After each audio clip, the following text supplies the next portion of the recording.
Okay, thank you. So I'm going to take your lead on this. Yeah, very good. Okay. This committee will come to order. Pursuant to notice, we meet today to mark up H.R. 850, the Nuclear Iran Prevention Act of 2013.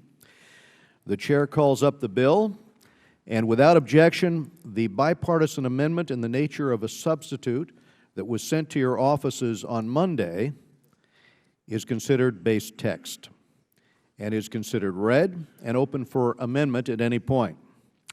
After recognizing myself and the ranking member to explain the bill, I will call up a package of bipartisan amendments to be considered en bloc, at which point I would be glad to recognize any members seeking recognition to speak. Without objection, all members may have 5 days to submit statements for the record on the bill or statements on the amendments in the next 5 days, and I now recognize myself to describe the base text. Last week, the committee heard testimony from senior administration officials on the threat of a nuclear Iran. As I said then, there is no higher priority for this committee than stopping Iran's nuclear weapons drive. Thanks to the tools provided by Congress, sanctions have been stepped up over the past year and a half. Consequently, Iran's oil revenue has been dropped now by 40%. Inflation in Iran has climbed to 30%. Those are the official numbers. The unofficial numbers are twice that. But as impressive as this is, it is not enough. A loophole in existing sanctions has allowed, for example, the transfer of $6 billion of gold into Iran to buttress their reserves. And Iran is advancing its nuclear program with great determination. The number of installed centrifuges has doubled since the fall of 2011. These centrifuges are getting more advanced. Iran's nuclear activities are falling farther out of view of international inspectors who are being stonewalled. Without question, we have to play every card and we have to pull every lever that we have. This legislation, developed with Ranking Member Engel, aims to do just that. In short, we attack Iran's oil exports, we hit its brutal leaders, and we crimp its access to overseas cash. Since key oil sanctions were passed, and by the way, that was over administration objections at the time, but since those key oil sanctions were passed in December of 2011, 1 million barrels of Iranian crude per day have been taken off the market. Yet countries still buying Iran's oil continue to receive a, quote, significant reduction exemption from the administration. This bill would compel that another 1 million barrels per day be taken off of the market. Now is the time to snap Tehran's Achilles heel. Simply put, without oil revenue, there is no cash for atomic weapons, and without oil revenue, hopefully, we also crimp the funding for Hezbollah. With this bill, we will work to limit Iran's access to overseas foreign currency reserves, blacklist more sectors of the economy, and begin to target significant commercial trade with Iran. Shipping is targeted in this legislation as well. We squeeze and then we squeeze some more. Importantly, this bill seeks to ensure that when the administration imposes sanctions on any entity that provides precious metals to Iran, like gold, that they have every sanction available to them. And we extend sanctions aimed at curbing terrorism and proliferation to human rights violators, standing by the Iranian people who are suffering abuse and yearning for freedom. The Iranian regime also systematically denies the Iranian people humanitarian supplies, as we heard from the administration last week in their testimony. I should recognize that Chairman Emeritus Ross Leitonen and former Chairman Howard Berman helped put in place many of the sanctions we are building on today. This committee has historically led the way on Iran sanctions, and always in a bipartisan way. Today, we continue moving ahead with a bill that now has over 330 co-sponsors. It is critical that the administration aggressively impose all Iran sanctions. This is a very tough bill, as it should be. The threat is grave. And at the end of the day, I know the committee wants to see Iran's nuclear weapons effort ended by peaceful means. That can only happen with crippling sanctions. I now recognize the ranking member, the co-author of this bill, Elliot Engel from the Bronx in New York City, for his opening remarks. Well, thank you very much, Mr. Chairman. Thank you for calling today's markup on H.R. 850, the Nuclear Iran Prevention Act of 2013. You and I have worked closely together on this bill in a bipartisan way, which is one of the reasons this committee works so well. I think we have more bipartisanship on this committee than virtually any other committee. Perhaps we can lead the way for the rest of the Congress. It's been a pleasure working with you and your staff, again, in a bipartisan manner to craft this important legislation, which now, as you have pointed out, has more than 330 co-sponsors from both sides of the aisle. I'm very glad that our freshmen on both sides of the aisle are here so early in their congressional career, having a markup, which is, of course, so important to the well-being of our nation. Mr. Chairman, we share the goal of preventing a nuclear-capable Iran, which would pose a grave threat to the United States and our allies, and I could not ask for a better partner than you in this effort. Last week, the State Department's lead negotiator in the P5+1 negotiations with Iran, Ambassador Wendy Sherman, appeared before this committee. Her testimony confirmed that Iran continues to reject diplomatic efforts to resolve this crisis and is not prepared to abandon its dangerous and illegal nuclear weapons program. As I mentioned at the hearing, I don't think Iran will ever negotiate in good faith unless we ratchet up the pressure, and that is the purpose of the legislation before us today. Previous sanctions legislation reduced Iran's oil exports by 1 million barrels a day, from roughly 2.5 million barrels a day to less than 1.5 million barrels. We have written this bill to cut Iran's oil exports by yet another 1 million barrels a day, a reduction of 2/3 from Iran's current exports. Shrinking Iran's oil exports to less than 500,000 barrels a day will be the strongest step we have taken thus far to pressure Iran to stop its nuclear weapons program and end its support for terrorism. The legislation also strengthens existing sanctions by authorizing the President to restrict significant commercial trade with Iran. It uses the same model, sanctioning transactions through the Central Bank of Iran or a designated Iranian bank, that has successfully targeted Iran's oil trade over the past year. In addition, the bill seeks to deny the Iranian regime hard currency by enhancing our ability to work with our European allies in cutting off Iran's access to euro-dominated transactions. And finally, our bill imposes new sanctions against Iranian shipping and ports and expands existing sanctions against Iranian human rights violators and those who aid and abet human rights abuses by transferring certain technologies to Iran. Today, members will have the opportunity to offer amendments to improve this legislation and hopefully make our sanctions regime even more effective. I look forward to supporting those amendments. With Iran moving full speed ahead on its nuclear weapons program, time is of the essence. It's clear that Iran is playing for time. They want to keep making excuses until their having a bomb becomes a fait accompli. We will not allow that to happen, and this legislation is a very important piece of that puzzle. I hope we can bring this bill to the floor as soon as possible, work out differences with our partners in the Senate, and get it to the President's desk without delay. Mr. Chairman, again, I'm proud to be part of this bipartisan effort to address the most critical national security challenge facing our nation today. And I look forward to working with you to ensure that the strongest possible sanctions are enacted into law. Thank you, Mr. Chairman.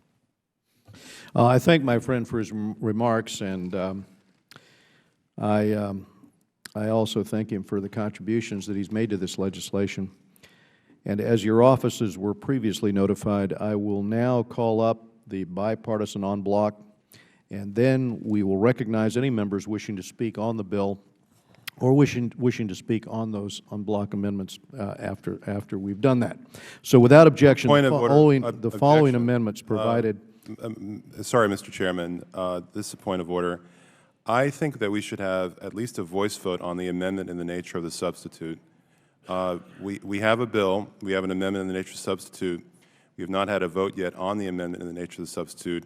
I think under Rule 5 we should have such a vote. It can be very brief. I want to move along here, but I think we do need such a vote under Rule 5.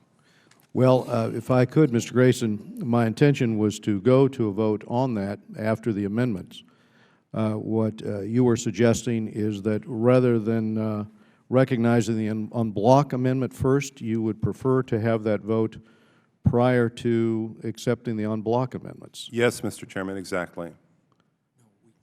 The amendment in the nature of substitute should have a vote before we have the en bloc amendments, because my understanding is that the en bloc amendments are based upon the amendment in the nature of the substitute. Or, as you put it, the base language.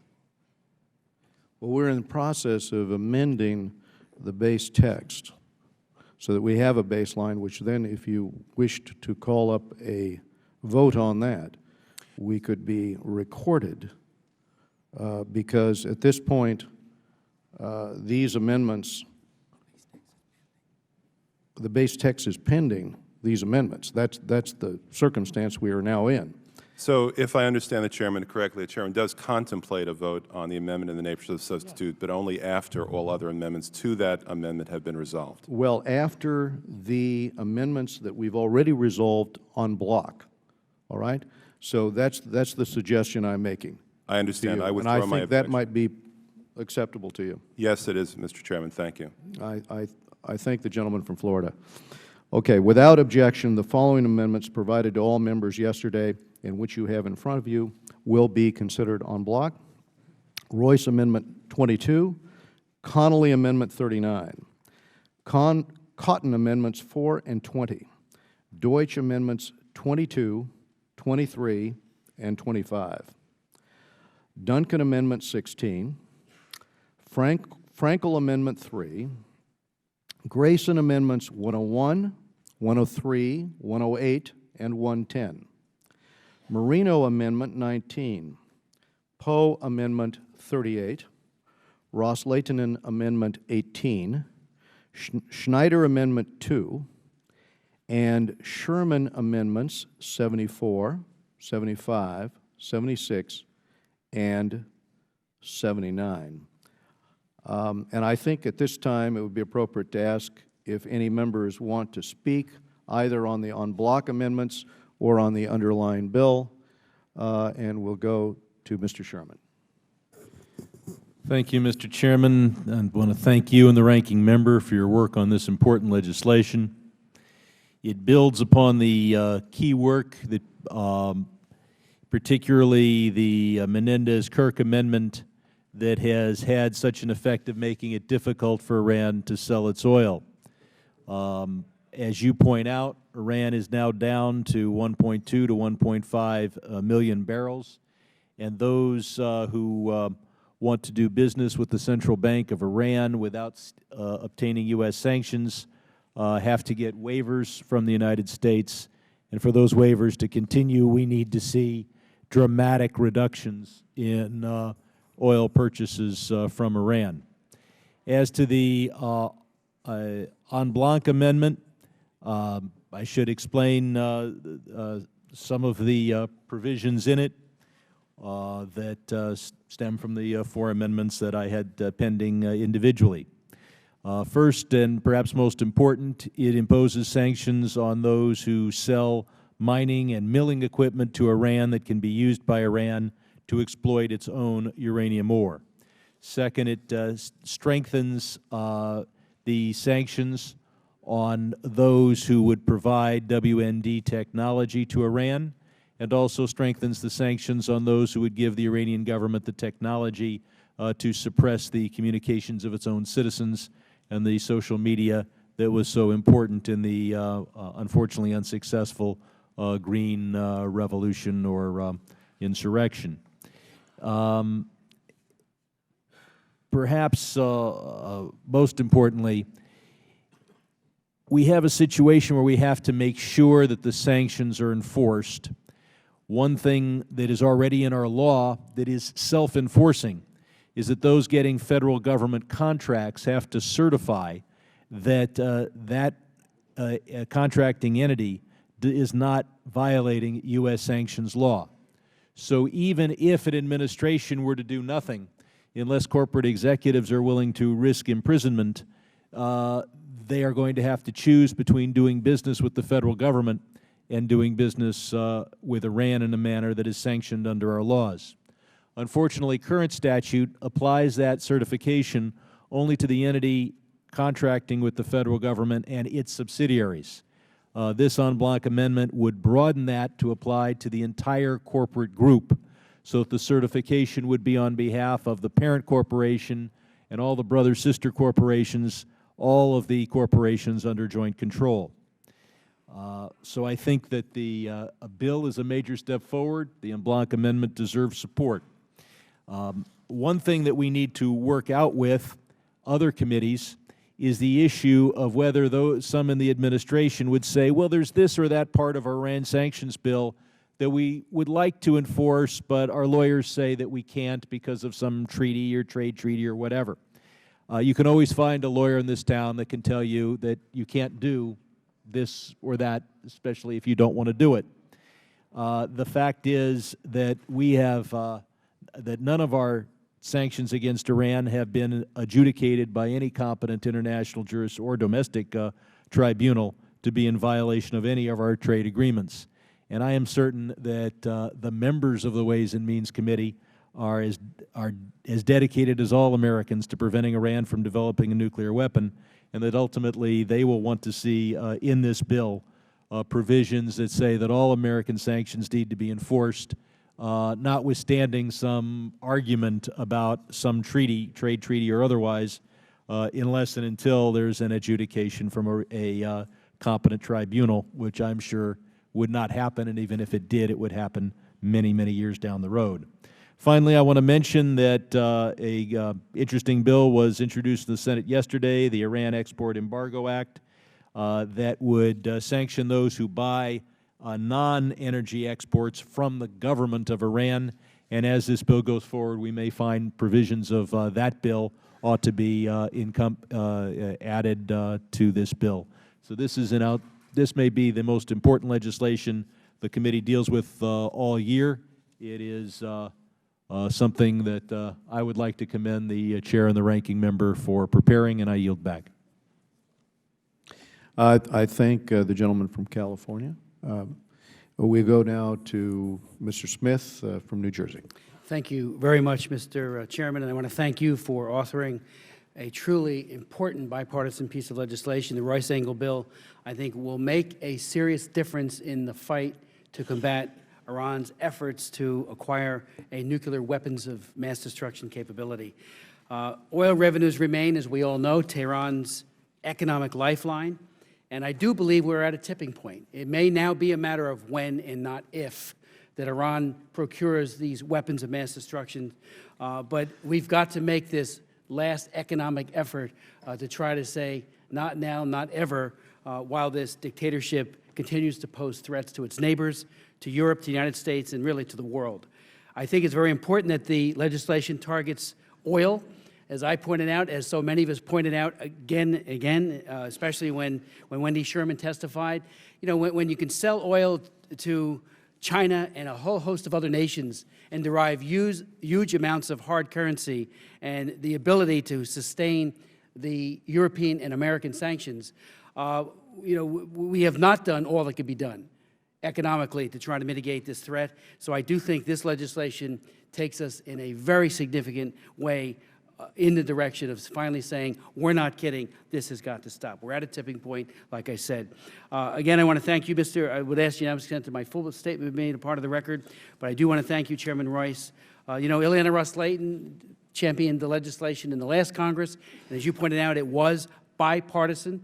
Howard Berman was certainly a key factor in that legislation, and we know the administration is not favorable to this. We know it. They over and over again in last Congress tried to throw hurdles and speed bumps and moguls in front of the legislation, and now it's a matter of more effective implementation of all current sanctions, but also the new and I think significant sanctions that you include in this legislation. So thank you, Mr. Chairman, and I yield back to balance my time. Thank you. We'll go now to Mr. Saris of New Jersey. Thank you, Mr. Chairman. Let me first compliment you and Mr. Engel for working together on this. Iran continues to ignore international law and is moving forward with its nuclear program. While our current sanctions are having an impact on Iran, more can be done, and we must act now. I am a strong supporter of H.R. 850 and the amendments to the Nuclear Iran Prevention Act, and I thank the chairman and the ranking member for bringing this bill before the committee today. This legislation would allow the United States to employ more tools to combat Iran's nuclear program. H.R. 850 strengthens sanctions against human rights violators and the corrupt Iran actors that steal humanitarian aid for their own benefits. H.R. 850 also tightens sanctions against companies who invest in Iran's energy sector and work with Iran's central bank. This bill also takes strong steps in having the Iran Revolutionary Guard Corp designated as a foreign terrorist organization by the U.S. State Department. H.R. 850 targets Iran's leadership to help end the threat of nuclear Iran and stop the oppression of the Iranian people. Combating the threat of Iran is critical for the future safety and stability of the region, and the United States must continue to lead the fight in sanctioning this dangerous regime. I am proud to co-sponsor H.R. 850, and I urge my colleagues to support this bill. I yield back. Well, thank the gentleman. We go now to Mr. Shabbat of Ohio. Thank you, Mr. Chairman. I'll be brief. I do support this legislation. I commend you and the ranking member for offering it, and I do intend to vote for it. I do have to say that, however, I am not optimistic that ultimately sanctions against Iran will work. I believe Iran is bound and determined to obtain nuclear weapons, and I think it is only if Iran is absolutely convinced that military action will be taken against them if they don't back down from the program, that they'll actually back down, and I don't think they're convinced of that. I think this administration for years now has basically sent a mixed message to Iran, saying one thing, but at the same time saying something entirely different, sending mixed signals. And so again, I commend you for doing this, and I think it's the right thing to do, and I do intend to support it, but I don't think Iran is convinced that military action will be taken against them, and therefore I think they're going full speed ahead with their nuclear weapons program. Thank you. Yield back. Thank the gentleman. We go to Mr. Connolly from Virginia. Thank you, Mr. Chairman. I also want to express my appreciation to you and the ranking member for your leadership on this issue and for the bipartisan comity that has characterized the progress of this legislation. I support the amendment in the form of a substitute for H.R. 850, and I also am supportive of the unblock amendment package. I particularly appreciate you and your staff and that of Mr. Engel willing to accept the Conley-Ross-Leighton amendment that further clarifies Internet access for democratization within Iran. We believe that the social media can really play a big role despite the actions of the government in Iran, and I again thank you and Mr. Engel for working with us to accept that language. I would just say, Mr. Chairman, I hear some discordant notes on the otherwise bipartisan cooperation and tone today. I have to say I respectfully disagree with my friend from Ohio. I think this administration most certainly does take sanctions against Iran very seriously. Has enforced them. They're some of the toughest sanctions ever adopted against any country. And I don't think the administration has sent mixed signals to Tehran. I think Tehran sometimes hears what it wants to hear. But I'm very gratified that both the United States and Israeli governments have worked closely together in a policy to try to prevent nuclear development in Iran, and I think we will continue to do so. And I think this legislation will be welcome and will strengthen the administration's hands. And with that, I yield back. We'll go now to Mr. McCall of Texas. I want to thank the chairman and ranking member for this legislation, and also for adopting my language to designate the Quds Force as a foreign terrorist organization. They've been behind some of the deadliest attacks the past 3 decades, including the killing of American troops in Iraq and Afghanistan, the 96 Khobar Tower bombing in Saudi Arabia, the 94 attack on the Jewish Community Center in Buenos Aires, which I visited, the 1983-84 bombings on the U.S. Embassy in Beirut, the 83 bombing of the Marine barracks in Beirut, killing 299 Americans. They fit squarely within the definition of a foreign terrorist organization. I believe the designation is long overdue, and I just want to thank the chairman and the ranking member for including this language in this bill, which I strongly support. With that, I yield back. Well, thank you, Mr. McCall. We now go to Mr. Vargas of California. Thank you very much, Mr. Chair, for the opportunity to speak. I also want to thank you and the ranking member for this bill. I strongly support it, and I believe that we need to tighten economic sanctions against Iran as tight as possible. And the reason I think is quite simple, and that is because these sanctions are really in lieu of military action. Because I don't think that the message has been clear enough, and I don't think that the Iranians have taken us seriously, that we will use any means necessary to prevent them from gaining a nuclear weapon. We had testimony before, and I was able to ask the question to the experts that were here if they believed that the Iranian regime was attempting to gain a nuclear weapon. All of them agreed. They disagreed on many things, but they didn't disagree on that point.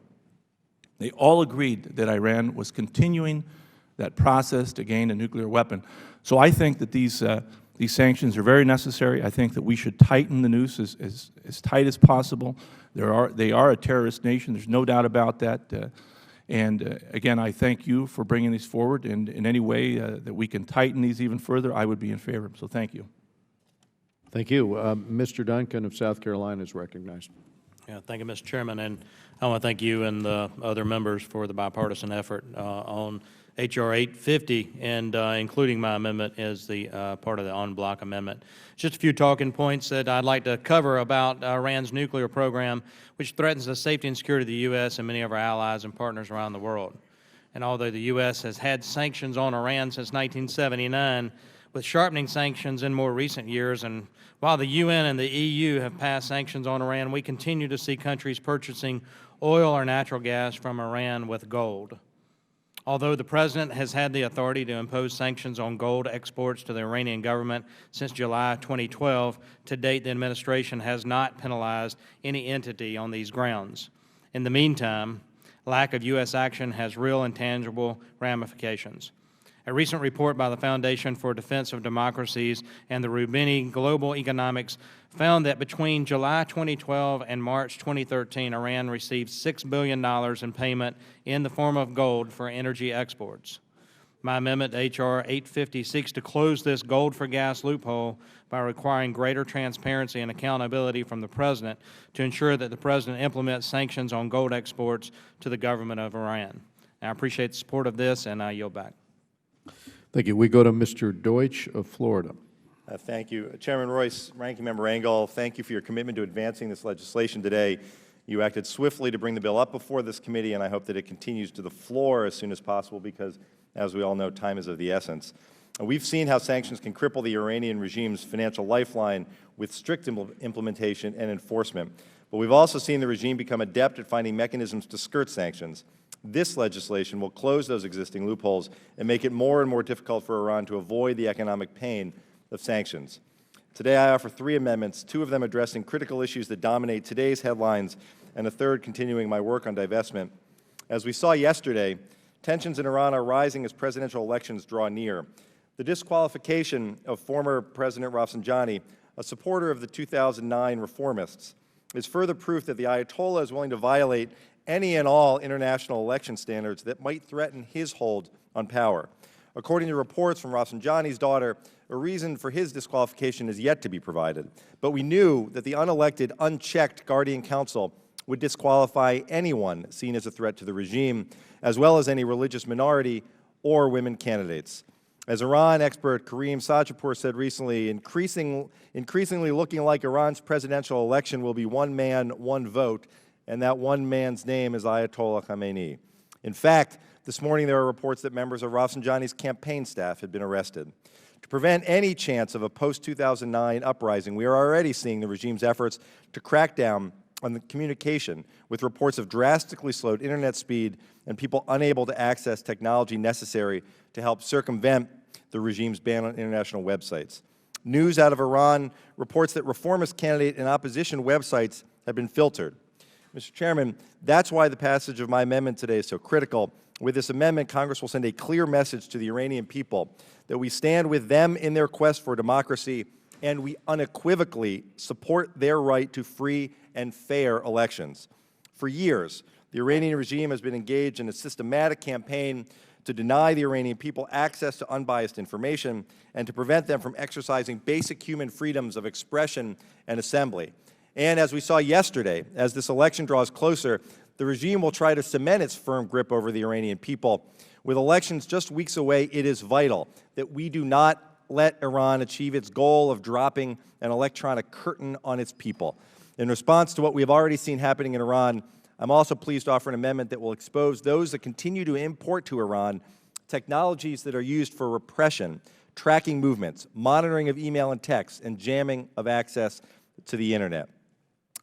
As more sanctions to those companies, as more and more citizens of Iran use the Internet and new media as an alternative source for news and political debate, the regime has responded by monitoring and filtering Internet content, limiting or suspending access to the Internet, satellite jamming, outlawing foreign information. The amendment will also expedite licenses for those who seek to provide technologies that promote the free flow of information.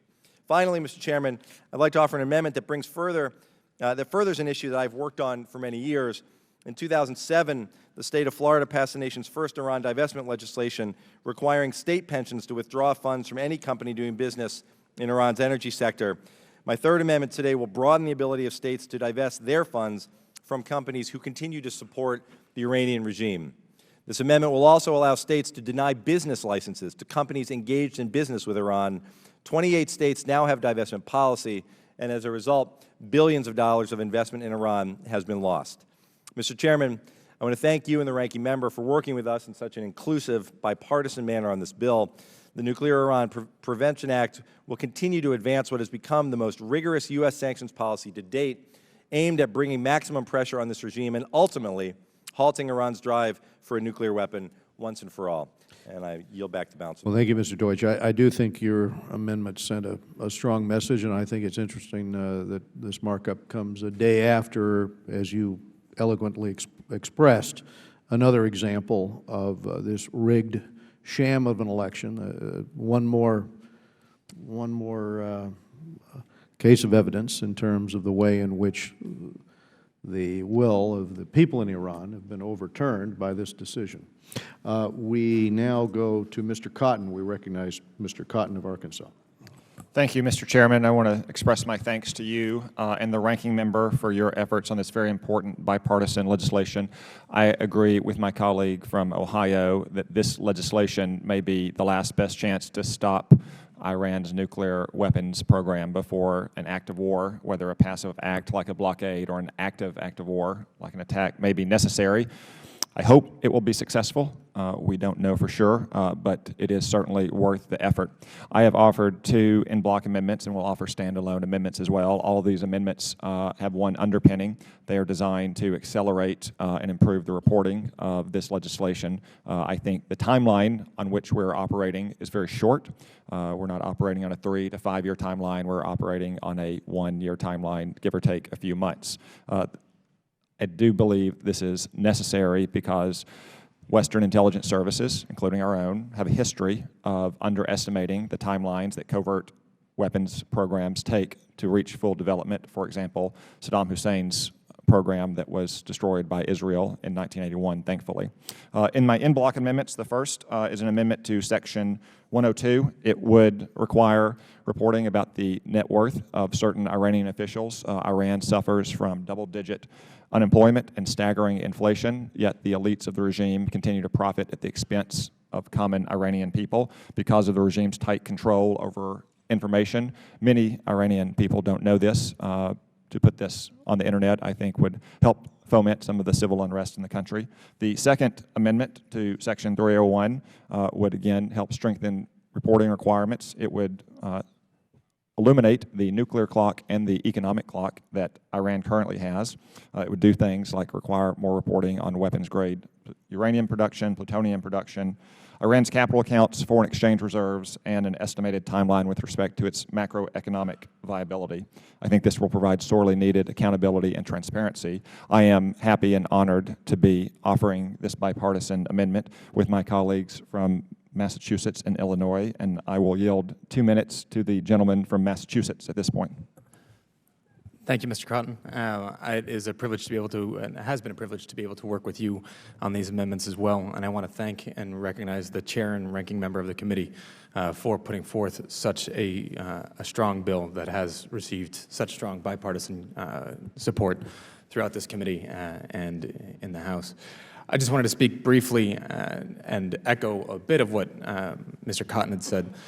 This amendment essentially speeds up the reporting timelines so that Congress is able to get this critical information as quickly as possible. It requires a more detailed analysis of Iran's nuclear timeline, the procurement network, and the capital accounts, all necessary details to fully understand how effective our sanctions are and whether there are areas that need to be improved.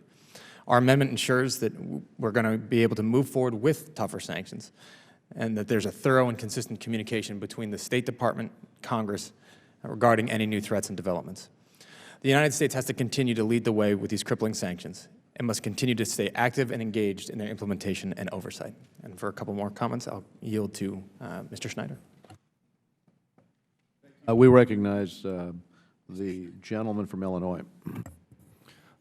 Thank you, and again, I want to thank Congressman Cotton, Congressman Kennedy for your help. Mr. Chairman, I'm pleased to support the bipartisan effort of this bill and support the en bloc amendment. The provisions included in the legislation before us are some of the most important policy necessities we will consider before this committee. Sanctioning Iran and its affiliates is crucial to our national security strategy and those of our allies in the Middle East. With this in mind, I was quite happy to work with my colleagues on both sides of the aisle to improve upon the basic text of this bill, particularly in this amendment with Representative Cotton and Representative Kennedy in crafting compromise language that strengthens our oversight of the sanctions process and places a new emphasis on the speed and frequency in which we impose economic hardship on the Iranian regime. The amendment clarifies the distinct process and deliberate pace we must take to successfully degrade the Iranian regime's ability to develop a nuclear weapon and isolate them in the international community. The amendment would set in motion a process in which the administration will make an initial assessment of the current state of Iran's isolation, develop a strategic framework for how to address those challenges, and further report back to Congress on a regular interval on new emerging trends, challenges, and potential threats that are being continually observed and addressed throughout implementation. The renewed emphasis on reporting will allow us to better evaluate how and when sanctions are being effective and what tools are presenting us with the greatest opportunity to successfully deter Iran's aggression. We know that we are reaching a point of breakout in term of Iran's capabilities. It is essential that we develop a sanctions and reporting process that is frequent, aggressive, and offers us the greatest mobility in addressing Iran's attempts to diversify its economy and circumvent U.S. and European efforts at isolation. Language included in this will not only provide an operational and strategic approach to sanctions, but will also require periodic reporting on what new emerging threats, challenges, and opportunities are being identified so swift action can be taken to take full advantage of the points of exploitation as they emerge. I'm also proud to offer an amendment seeking to report on Iran's efforts to diversify its economy, and that will specifically evaluate the ability of Iran to diversify in such a way that will lessen the impact of sanctions on their economic and financial sectors and their energy sectors. As we continue to go through this process of amendment and deliberation, I look forward to working with the chairman and the ranking member and my colleagues to further clarify our periodic reviews of how sanctions are being developed. Thank you for working in such a bipartisan way, and with that, I yield back my time. Well, we thank the gentleman from Massachusetts as well as Illinois and the gentleman from Arkansas for their amendment. We now go to Ms. Ming of New York City. Ms. Ming is not present at the moment, so let's go to Ms. Frankel of Florida. Thank you, Mr. Chairman, I think most Americans are wondering whether this Congress can ever get along. So I just want to reiterate and thank the chairman and the ranking member for a very bipartisan approach to a very critical issue. And I join with my colleagues, first of all, to say I support the bill and the amendment and the amendments en bloc. And I'll go on record again saying that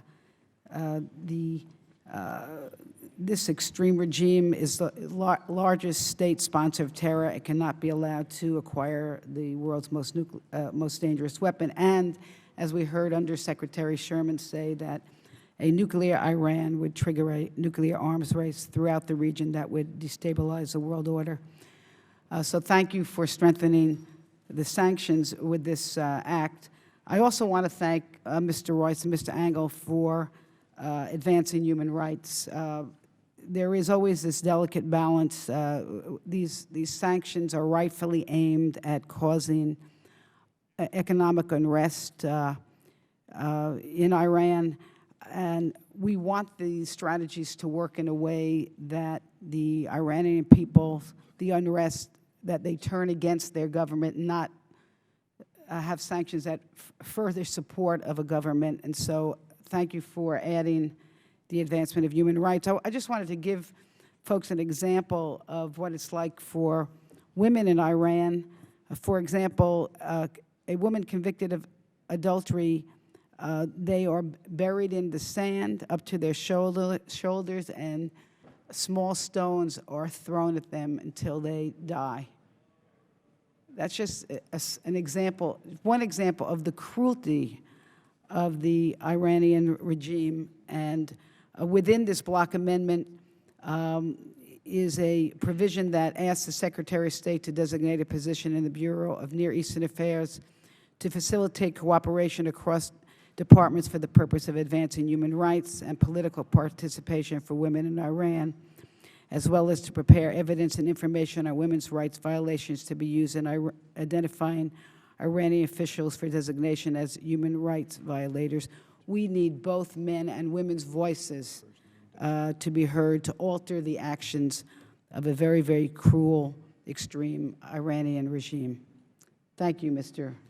Chair. Well, we thank the gentlelady for her contribution to this measure, and we go now to Mr. Poe of Texas. Move to strike the last word, Mr. Chairman.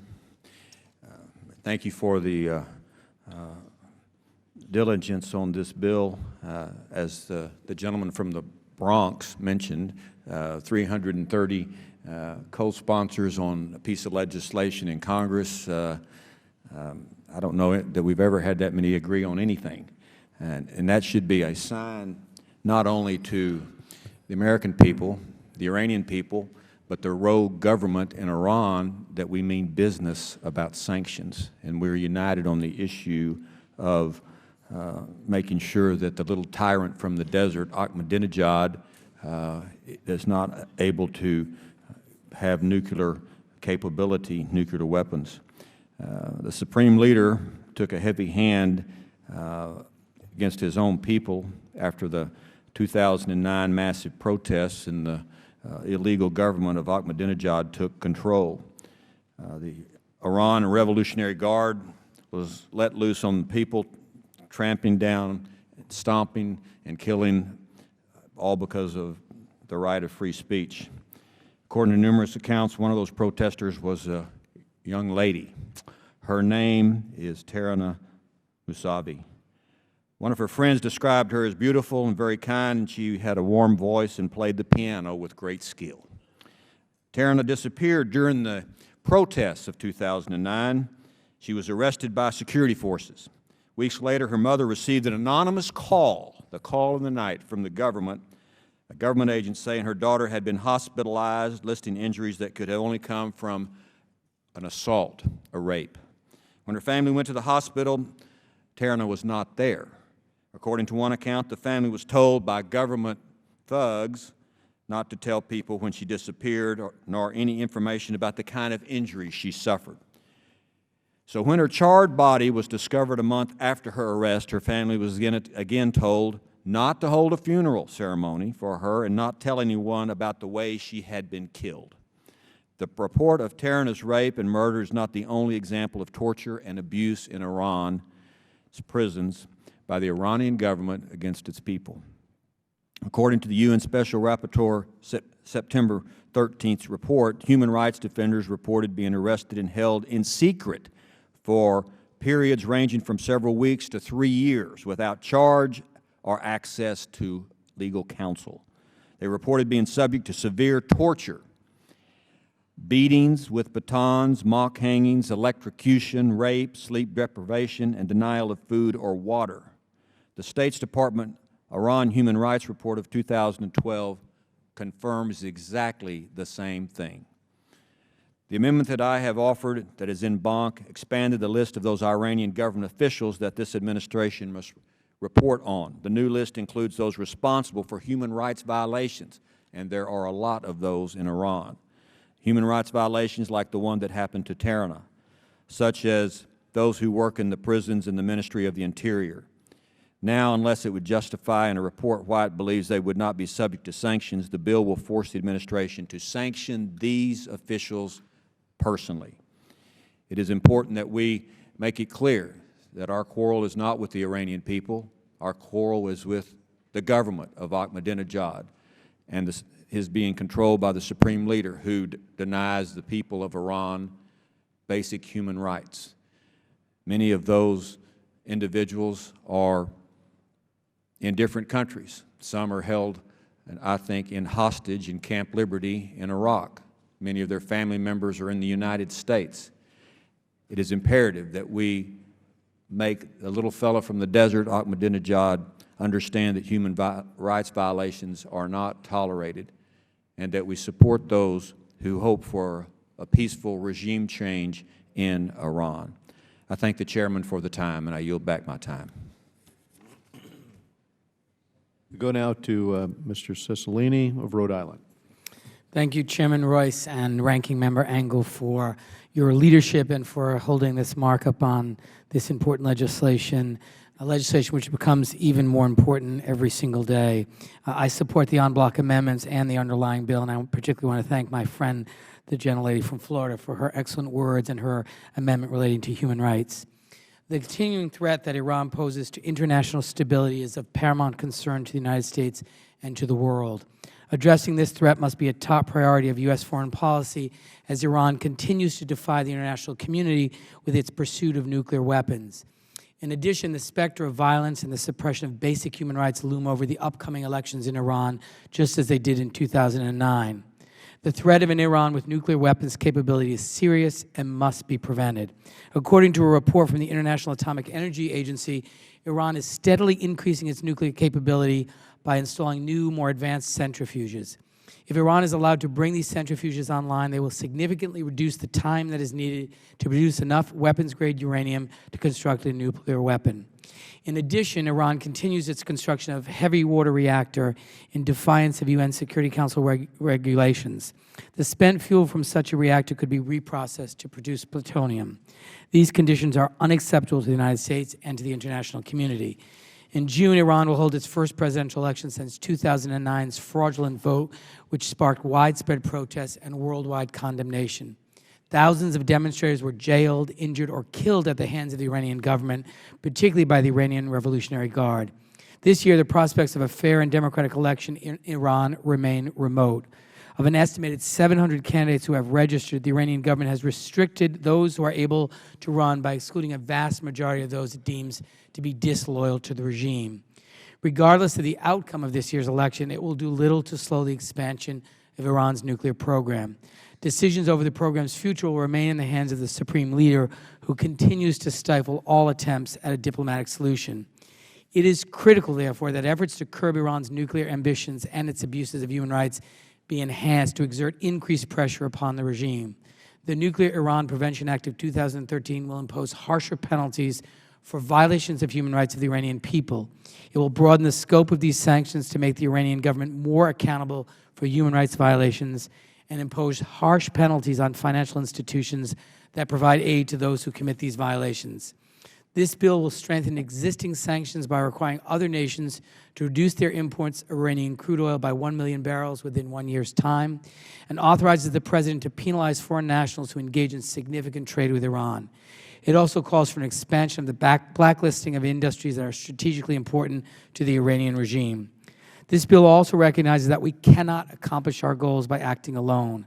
It calls on the administration to work closely with our European allies to curb Iranians' financial capabilities and to provide a comprehensive U.S. strategy to weaken Iran's economy and to prevent Iran from further developing a nuclear capability. The message that we send must be clear and unequivocal. A nuclear-armed Iran will not be tolerated, and the United States will stand on the side of democracy and freedom.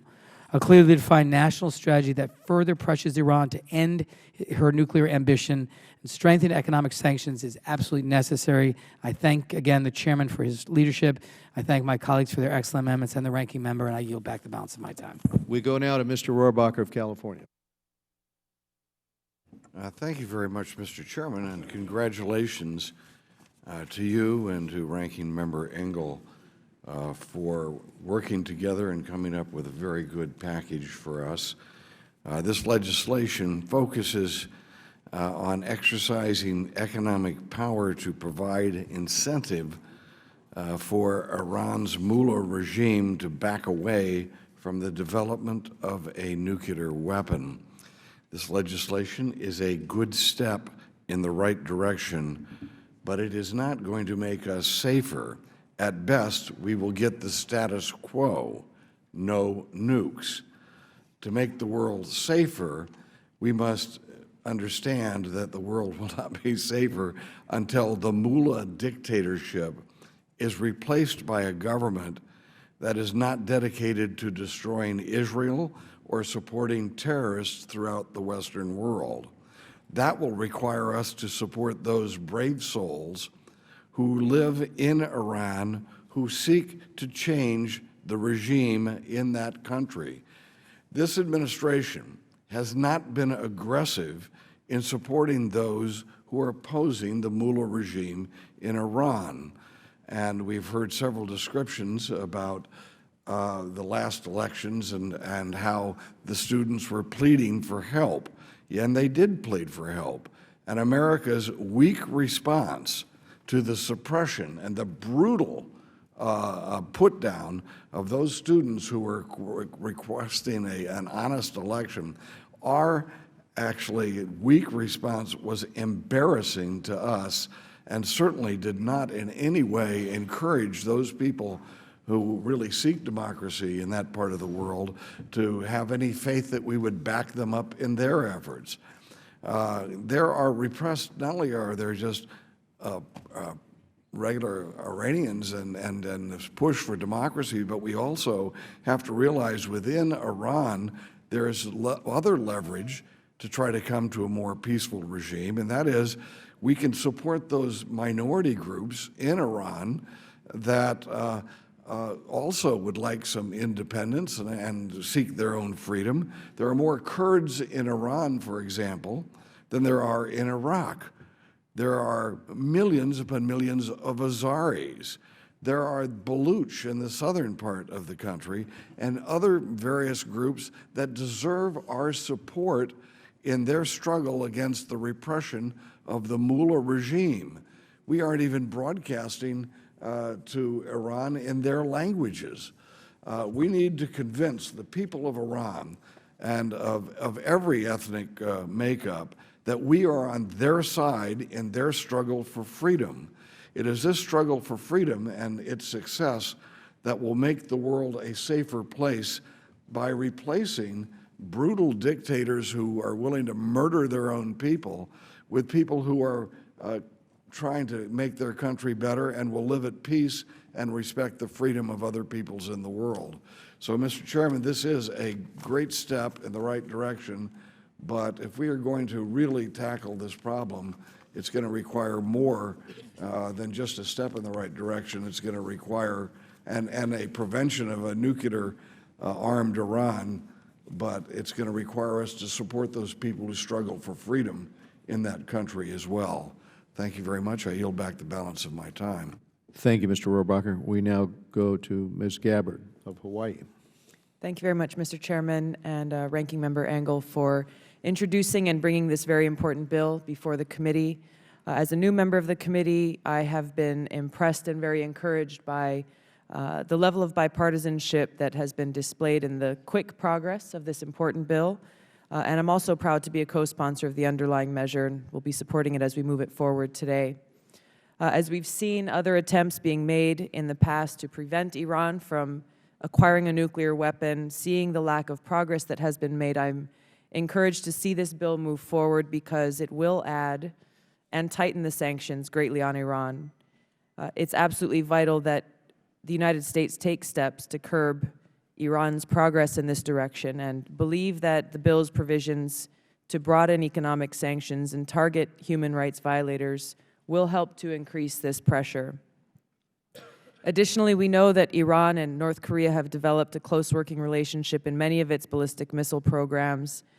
For constituents in my district in Hawaii, as well as places like Guam, CNMI, and Alaska, as well as our allies in the region, this is an issue of great importance. And just as we have seen great progress and support on moving this measure forward, Mr. Chairman and Ranking Member, I hope we can also work together to move forward your bill, H.R. 1771, the North Korea Sanctions Enforcement Act, through the committee and to the floor. The work done on this measure absolutely shows that we can come together to make progress on such important issues that we are united on, and that we see our challenges facing our country. And I look forward to being able to continue to work with you as we take a similar path on dealing with North Korea. Thank you, Mr. Chairman. Chair recognizes Mr. Castro from Texas.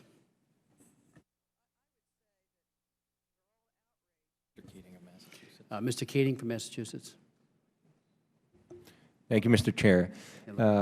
I'd like to congratulate the committee on the timeliness of this important legislation, and I'd also like to express my gratitude for the inclusion of a provision that Mr. McCall and myself worked on together in a bipartisan manner. Under our amendment, the Secretary of State is required to make a determination as to whether Iran's Revolutionary Guard Corps is a foreign terrorist organization, and if so, to implement sanctions. However, if the Secretary should determine that the Iranian Revolutionary Guard Corps is not a foreign terrorist organization, our amendment requires that not only must the Secretary provide a report that details how he came to that conclusion, but also that sanctions currently in place against FTOs be applied to Iran's Revolutionary Guard Corps' Quds Force.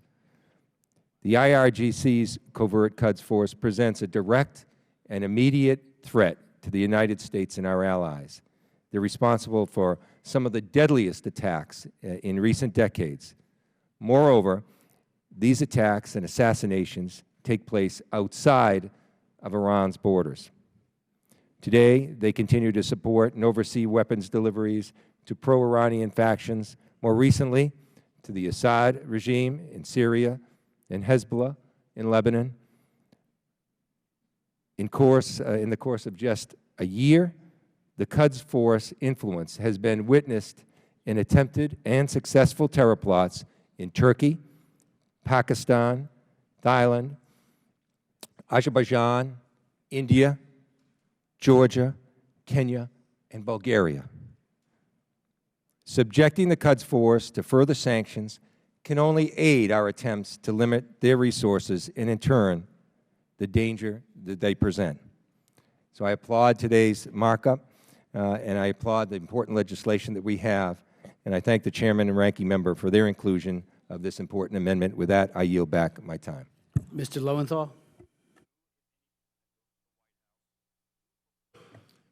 Thank you, Mr. Chair, and I too join with voices of all my other colleagues in commending the Chair, Mr. Royce, and the Ranking Member, Mr. Engel, for bringing forth this bipartisan measure. I think it's really important that the American public hear that under their leadership, we have come together to support this legislation. I not only believe that we have come together to support this legislation, but that the administration supports this legislation and that all Americans support this legislation.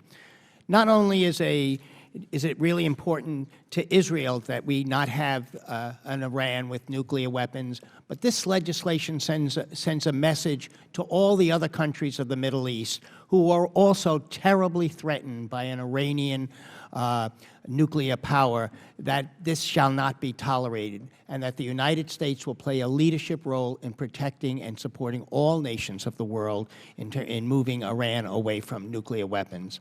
I, again, want to commend the leadership of bringing us together, and I also want to support all the amendments in block. And I yield back my time, and thank you. Do any other members seek recognition? Ready?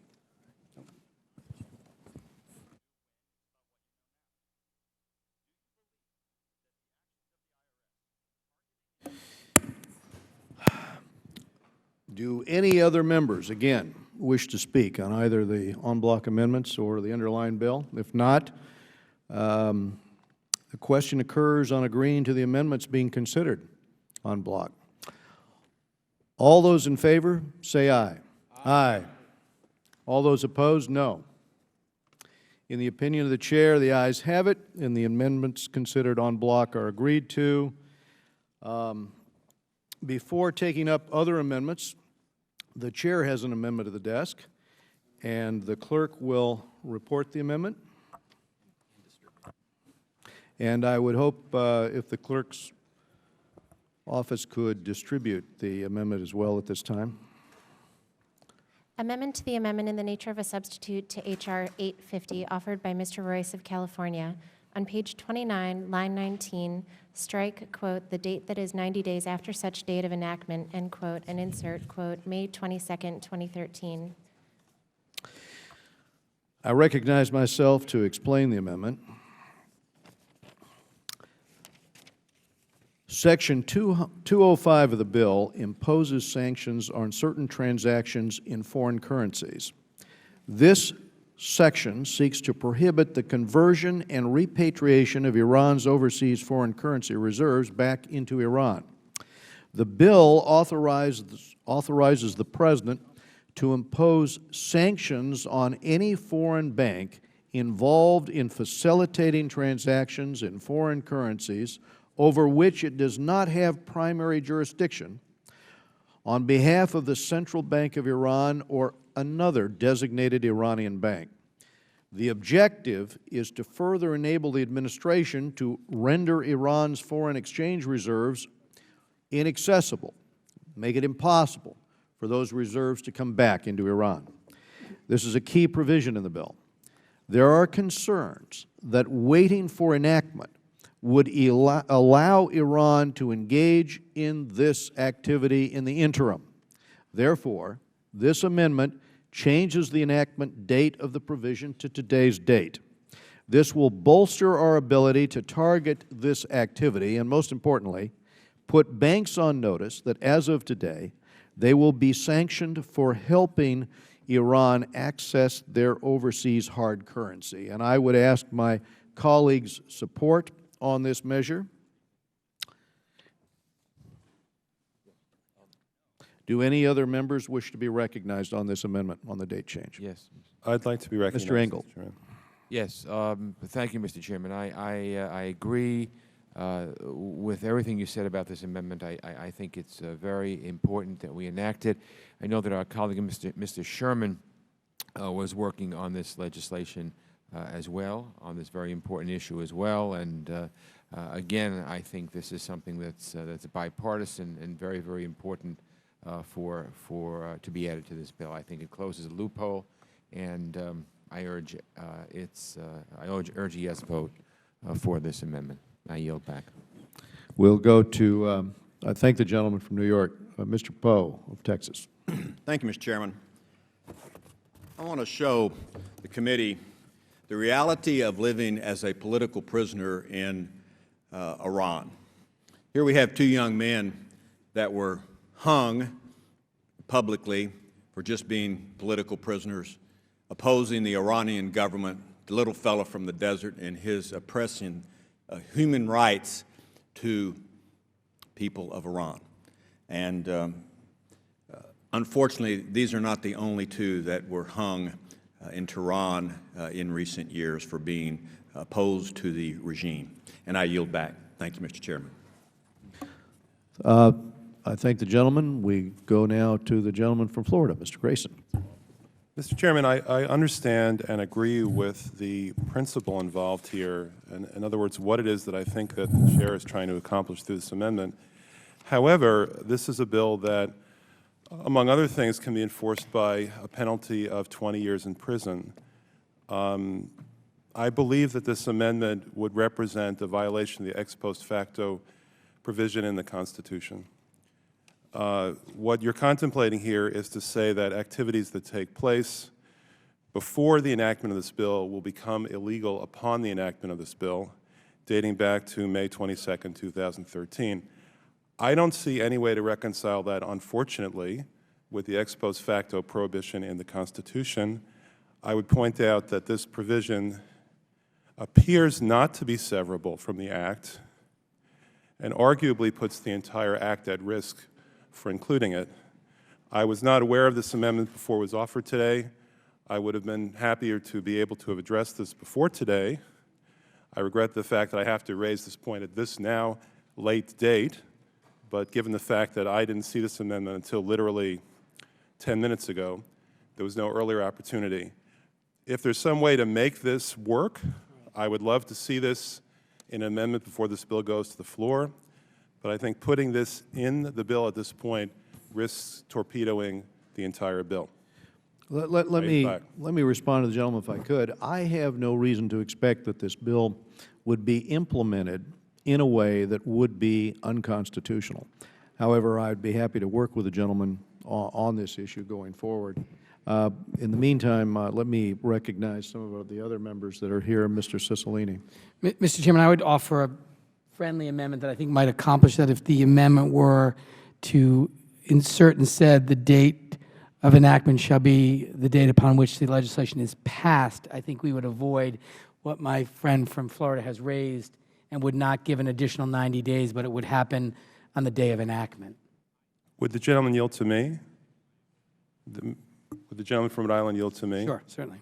I agree that if the penalties under this Act do not apply to any action before enactment, then the ex post facto provision has not been violated. I yield back.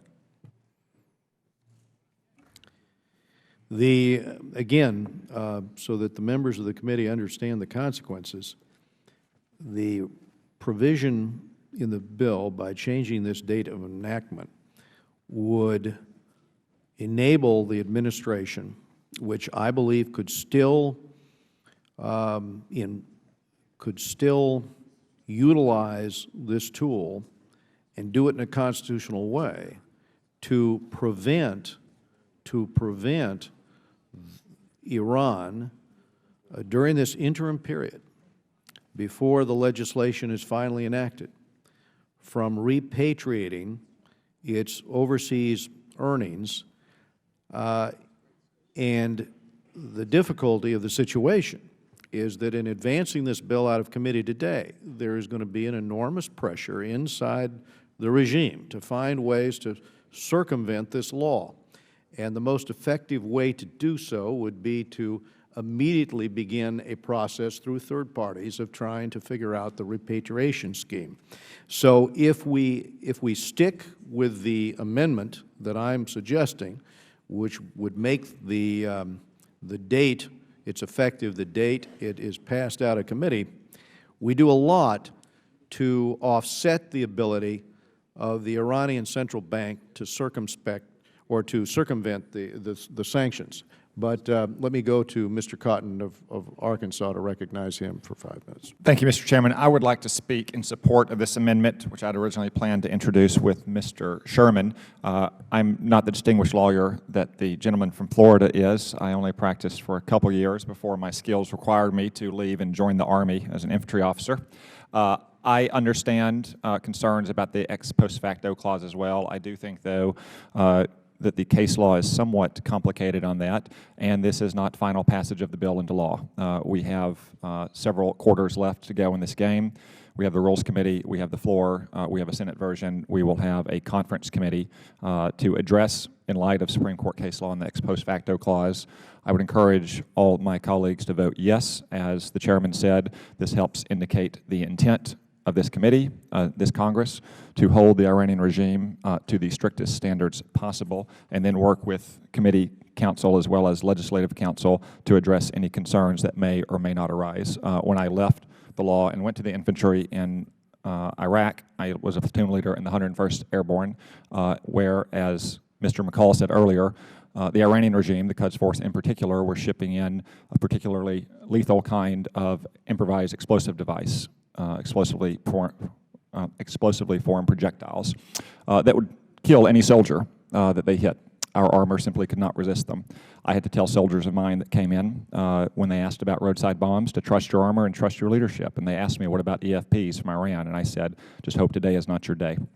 That's the kind of enemy against which we're fighting this multi-front campaign, and the only thing they understand is iron will. And I think this amendment shows the iron will of the committee to stop or take all measures necessary to stop the Iranian regime from obtaining nuclear weapons. I urge a yes vote. Will the gentleman yield? I will yield. Thank you. Listen, I indicated earlier that I think that this is a good idea if it were constitutional. I think it's a very dangerous precedent to set that we pass a provision that is on its face unconstitutional for the sake of showing an iron will, whatever that may mean. On the contrary, our strength in this country comes from the fact that we are a nation of laws, and we need to respect the highest law of all, that is the Constitution. Mr. Cicilline has suggested one potential fix for this provision. I'd like to suggest another. If the chairman would consider this, I think that if we had a severance provision in this amendment, then that might potentially remedy the problem. We'd still have to deal with the possibility that the courts might rule that our severance provision is itself not severable. But in any event, perhaps the chairman would consider this amendment to your amendment that would read as follows. Should this provision be found unconstitutional, it is severed from the remainder of the bill. That means that at least we've allowed for that possibility and done so in such a way so that a finding that this amendment is unconstitutional, which frankly I think is more likely than not, that would not end up destroying all of the effort this committee has put into this bill. I yield back. If I could ask the gentleman from Arkansas to yield. Yes, I will yield. Might I suggest to Mr. Cicilline, if in substitute to your amendment, if Mr. Grayson's amendment was offered, I would accept Mr. Grayson's amendment if you consider that appropriate, if you withdraw your amendment. Mr. Chairman, I'll withdraw my amendment, and I will second Mr. Grace's amendment. I thank the gentleman. Let me comment that it is not without precedent, Mr. Grayson, I understand your point, but it is not without precedent in that our legislation on CSADA, and the first legislation we passed on the Iran sanctions, did have this provision, but Mr. Grayson, as you point out, later in the process, that was adjusted. Let's accept your amendment, Mr. Grayson, or why don't we go for a vote on Mr. Grayson's amendment at this time? Do you have an amendment to the desk, Mr. Grayson? I will hand it to the chair because I'm not familiar with exactly where it needs to end. We're going to ask the clerk to read the amendment. Madam Clerk.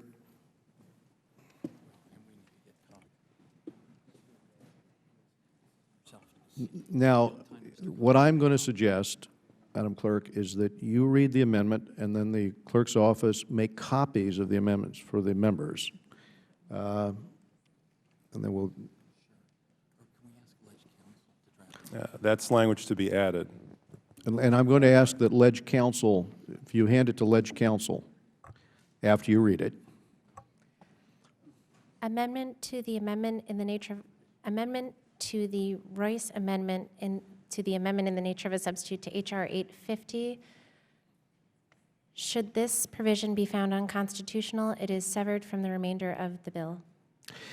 And I would ask then that the clerk's office make copies after review by Ledge Counsel. I think the terminology is straightforward enough there, but we'll have them review it. and we could do technical corrections later anyway. So let's make those copies. And now I recognize for 5 minutes the gentleman from Arkansas, Mr. Cotton, on this amendment. Appreciate the amendment offered by the gentleman from Florida. I think a severability clause is the best way at the moment to address his concerns. One question I have, though, is should that provision be held unconstitutional and therefore severed, would we revert back to a date of enactment, or would we have no date going into effect and therefore make the provision ineffective? And I'd yield to the gentleman from Florida. Mr. Cotton, we would have the date of enactment as the controlling date in that case, and we will work with Legislative Counsel to so designate. I yield back the balance of my time. Any other commentary on this amendment? The gentleman from California. I think this due date provision is constitutional. It does not relate to a criminal sanction so much as civil sanctions. I think that we ought to explore adding just a general boilerplate severability provision for the whole bill. That would be a standard part of many major pieces of legislation. I don't think there's anything in this bill that's unconstitutional. I don't think any of the amendments will cause it to be unconstitutional, but I'd sure hate to lose the whole bill because there was some legal argument I hadn't thought of. Let me recognize Mr. Grayson from Florida for any thoughts on that resolution. Well, with regard to what the gentleman from California just said, the penalties provision in the bill that we're voting on specifically refers to another act, incorporates it by reference, and that other act provides for a 20-year criminal penalty. So I have to respectfully disagree with the gentleman from California. And if I could... I believe I was recognized for... I will allow the gentleman from California to proceed. Mr. Chairman. I thank the gentleman from Florida for his comments, and I think it illustrates why we should have his severability provision on this particular provision. Mr. Cotton is right that we should indicate that if for some reason the particular effective date provision is found to be unconstitutional, the date of enactment should be the replacement effective date, and that a general severability clause be added to the end of the bill. And thank the chairman for seeing the importance that we make sure that banks aren't rushing to, quote, beat the deadline. Mr. Cotton and I were going to introduce an amendment very similar to the chairman's amendment, which shows that we're all thinking along the same lines. So I think Mr. Grayson is right, Mr. Cotton is right, the chairman is right, and we can put together a bill that will both deter those banks that might try to act between now and date of enactment, and at the same time protect everything in the bill from any claim of constitutional violation. If the gentleman will yield. I would yield. I believe that is correct, but I'm going to raise with Mr. Grayson the issue of a general severability clause because I believe it will accomplish what he wishes to accomplish with his amendment, and as you have suggested, Mr. Sherman, will also clarify in the case of any other provisions in the measure that might subsequently be found to be unconstitutional, that it would satisfy that concern as well. Let me go again to the gentleman from Florida and ask Mr. Grayson for his thoughts on simply working with Ledge Counsel for a vote later today on an amendment which we will have before us, Mr. Grayson, which you could be involved in helping to draft, which would be a more general provision of clarification on the severability clause. Mr. Chairman, I agree with you and the gentleman from California that a general severability clause is in some respects preferable to the narrow severability clause that I just drafted.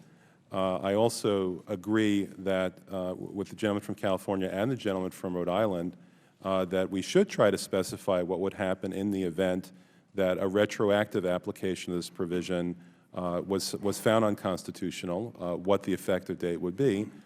So I agree with that suggestion as well. I'm feeling very agreeable today. I assume that you would concur that it would be date of enactment, which, very good. Any other? Yeah. Will the gentleman then withdraw his amendment at this time with the understanding that we'll work with Ledge Counsel on that language as we just discussed? Well, respectfully, Mr. Chairman, I think that it's the amendment that was initially offered that should be withdrawn with the understanding that it will be voted on, as we discussed just now, in some slightly altered form later today. I'm going to withdraw my amendment then also at this moment. We will consider it in a new form, which I think will be mutually agreeable to the members of the committee. Yes, Mr. Chairman. All right. Let us continue with, are there any further amendments?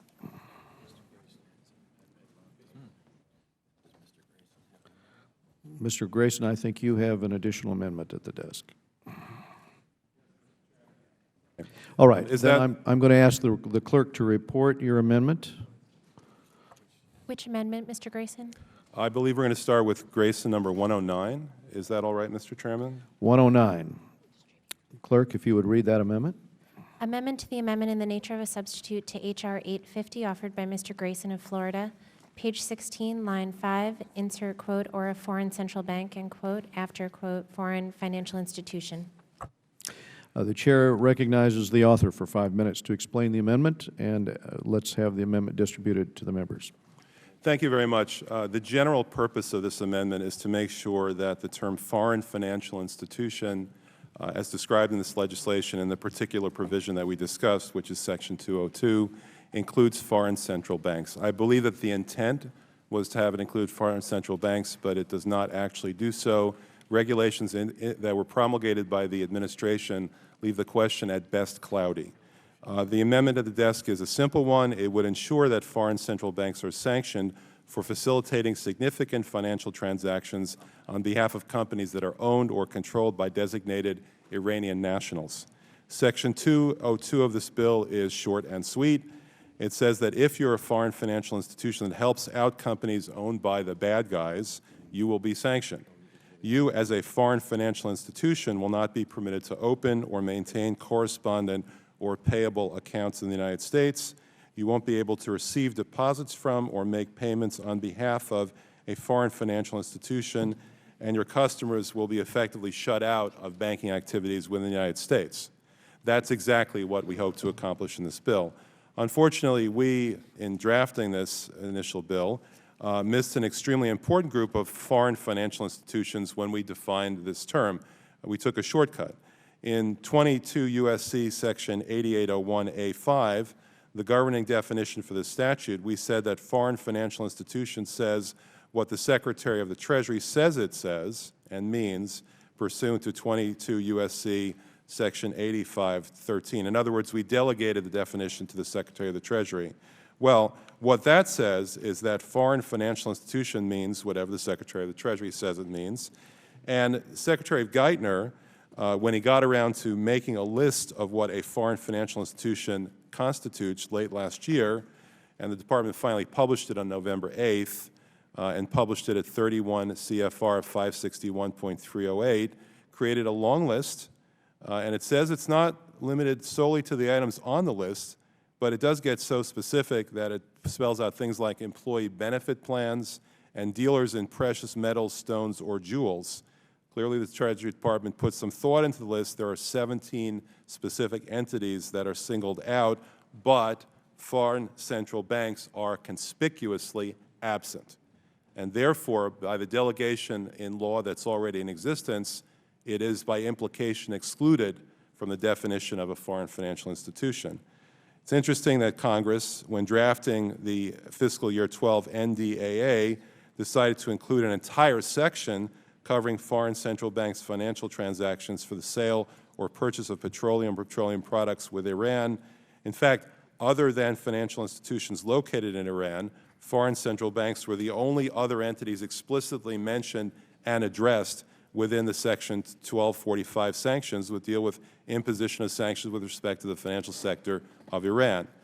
The Treasury, in its own wisdom, decided to choose to gloss over those banks most directly tied to a nation in its definition of foreign financial institutions. The problem here is easy to solve.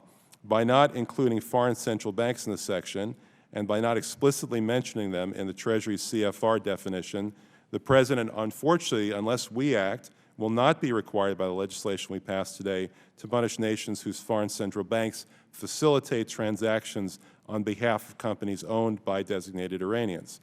If President Obama or the State Department wish to ignore such actions that would otherwise lead to sanctions with regard to another financial institution, they may. They would be free to be given a free pass to any country they wish for whatever reason they wish on account of exclusion of foreign central banks from this important provision. I would urge my fellow committee members to join me in clarifying for the President and for his Treasury Department and for his State Department exactly what a foreign financial institution looks like, specifically the fact that it includes a foreign central bank. I urge you to join me in supporting this amendment. Thank you. I yield back. Thank you. If I will attempt to articulate Treasury's position, and then I'll ask Mr. Grayson if he finds these arguments compelling. But your amendment would amend Section 202 of the bill and would have the sanctions apply to foreign financial institutions and a foreign central bank. Now, from the perspective of Treasury, central banks, as they've articulated this, already are included in the definition of foreign financial institution. Okay? Central banks are already included in the definition of foreign financial institutions. So then you go to the definition of foreign financial institution, 561.308. The term means any foreign entity that is engaged in the business of accepting deposits, making, granting, transferring, holding, or brokering loans or credits, or purchasing or selling foreign exchange, securities, commodity futures, or options, or procuring purchasers and sellers of as a principal or agent. It includes but is not limited to depository institutions, banks, savings banks, money service businesses, trust companies, securities brokerages, dealers, commodity futures, options brokers and dealers, forward contract and foreign exchange merchants, securities and commodities exchanges, clearing corporations, investment companies, employee benefit plans, as you pointed out, dealers in precious metals, stones, jewels, holding companies, affiliates, or subsidiaries. Now, those that implement these laws every day tell us that a foreign central bank fits under this definition, and they point out that the term foreign financial institution, the Treasury already says includes central banks, appears very often in U.S. law. And now here is the problem from their perspective on this.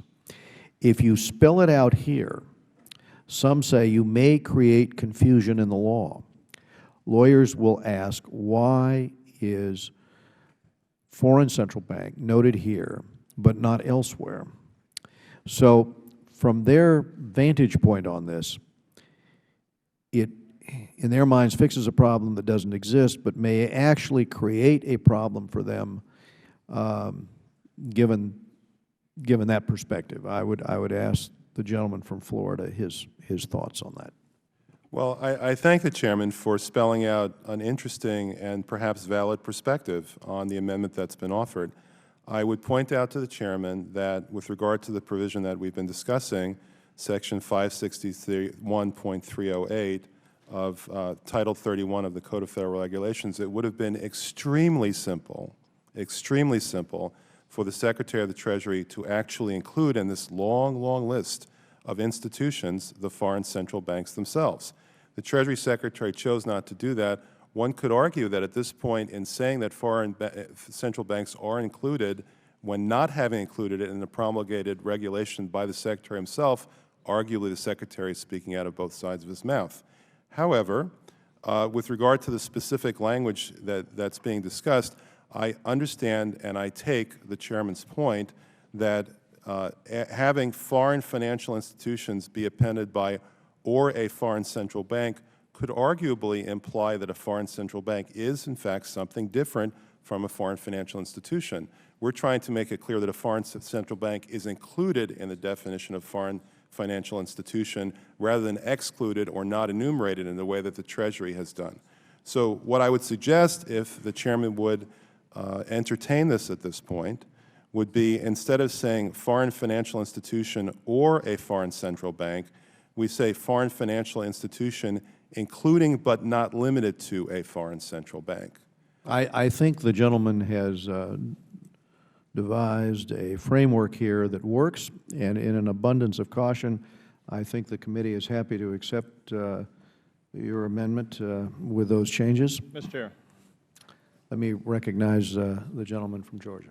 I do have a concern that just came up in listening to the gentleman from Florida. I appreciate his concern, but I'm even concerned, even with this language, you could be setting up a duality in the system here in which, one, you are setting it up as something different than a financial service, foreign financial institution here. I appreciate the concern that the gentleman's raising. However, at this point in time, I think by amending it to add that, you're adding more confusion to this, and I would, at this point, be cautious at best of approving this moving forward, especially in light of what the Chairman has spoken of as Treasury's definition of this. I appreciate his intent and his amendment here. I'm just afraid we're... I appreciate the comment from the gentleman from Georgia, because he's raised an issue that perhaps the Treasury Department would like to opine on in terms of the changes in the wording.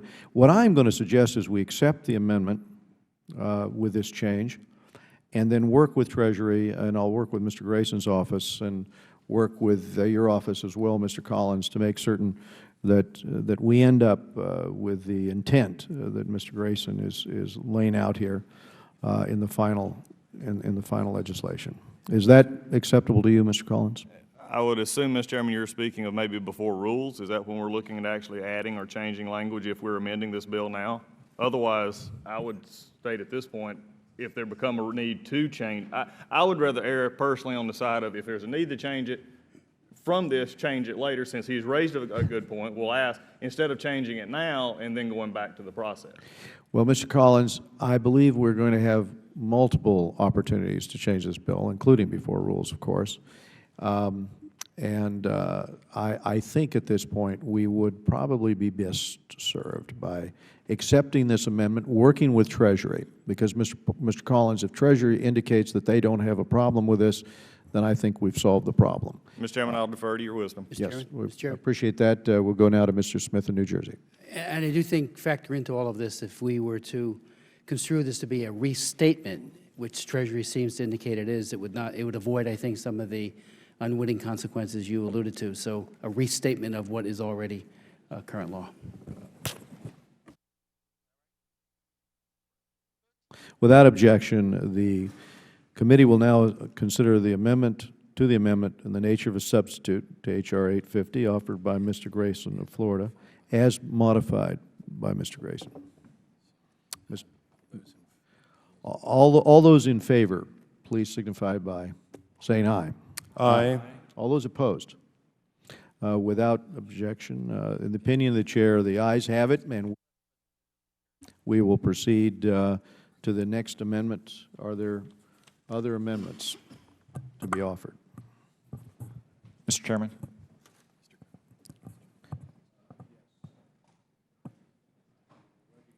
Mr. Cotton for an amendment. I would like to call up Cotton number 2. Chair reserves a point of order and recognizes the author for 5 minutes to explain the amendment. Well, Clerk, would you read the amendment? Amendment to the amendment in the nature of a substitute to H.R. 850 offered by Mr. Cotton of Arkansas.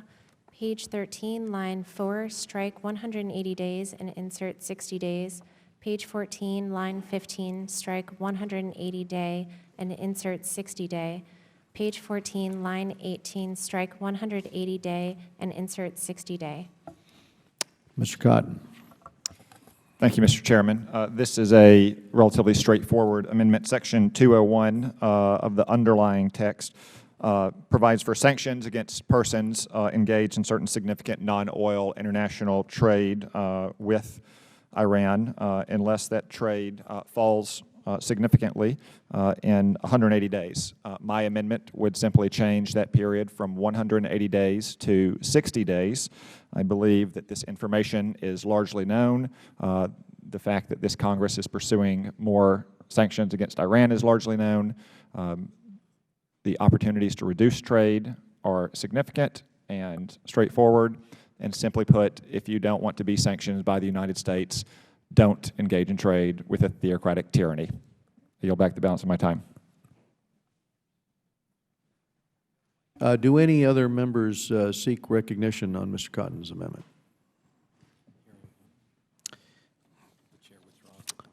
Okay. The chair withdraws the point of order.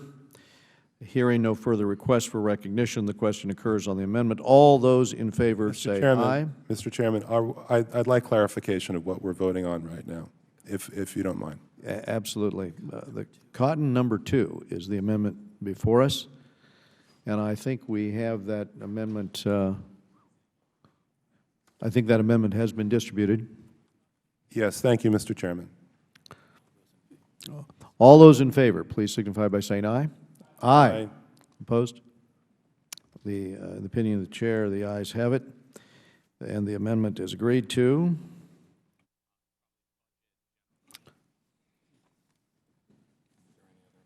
Are there any other amendments?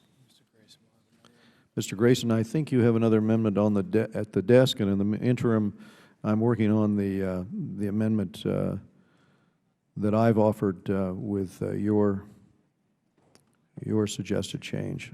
Thank you, So Mr. if we could go to Chairman. your amendment, that would be appropriate. Yes, I have other amendments. My understanding is that the chair is calling the amendments in an order decided by the chair. So I will go ahead with one of these amendments at this point. Mr. Chairman, I'm calling to the Grayson 102.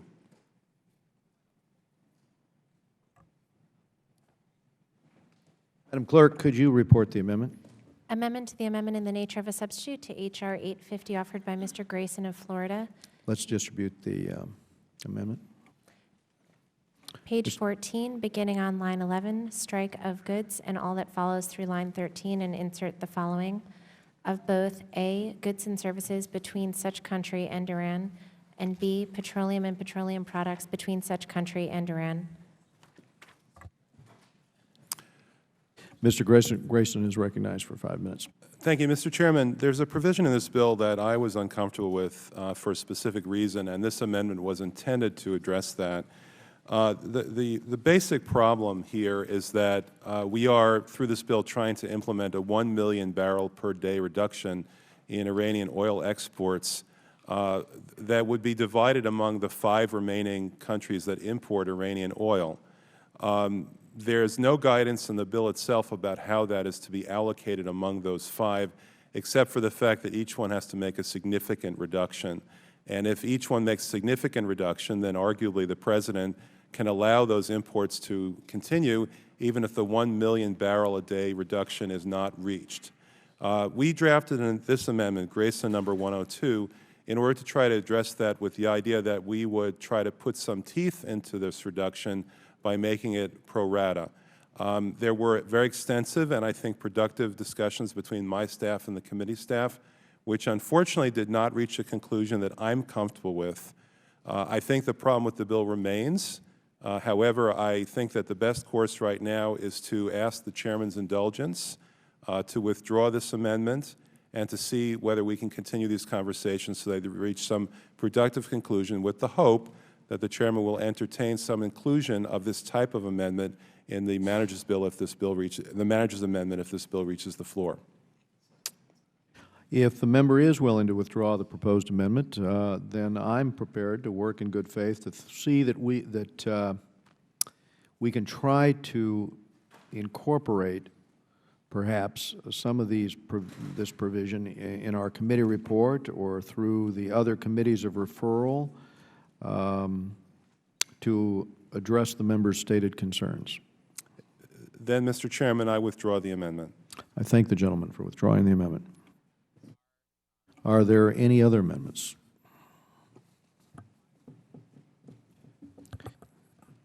Mr. Cotton. Mr. Chairman, I'd like to call for Cotton, Amendment 7. Madam Clerk. Amendment to the amendment in the nature of a substitute to H.R. 850 offered by Mr. Cotton of Arkansas. Page 7, line 16, after paragraph 1, insert, and any family member of such official to include a spouse and any relative to the third degree of consanguinity. Page 9, line 5, after official, insert, and any family member of such official to include a spouse and any relative to the third degree of consanguinity. Page 9, line 12, after official, insert, and any member of such official to include a spouse and any relative to the third degree of consanguinity. Mr. Cotton is recognized for 5 minutes.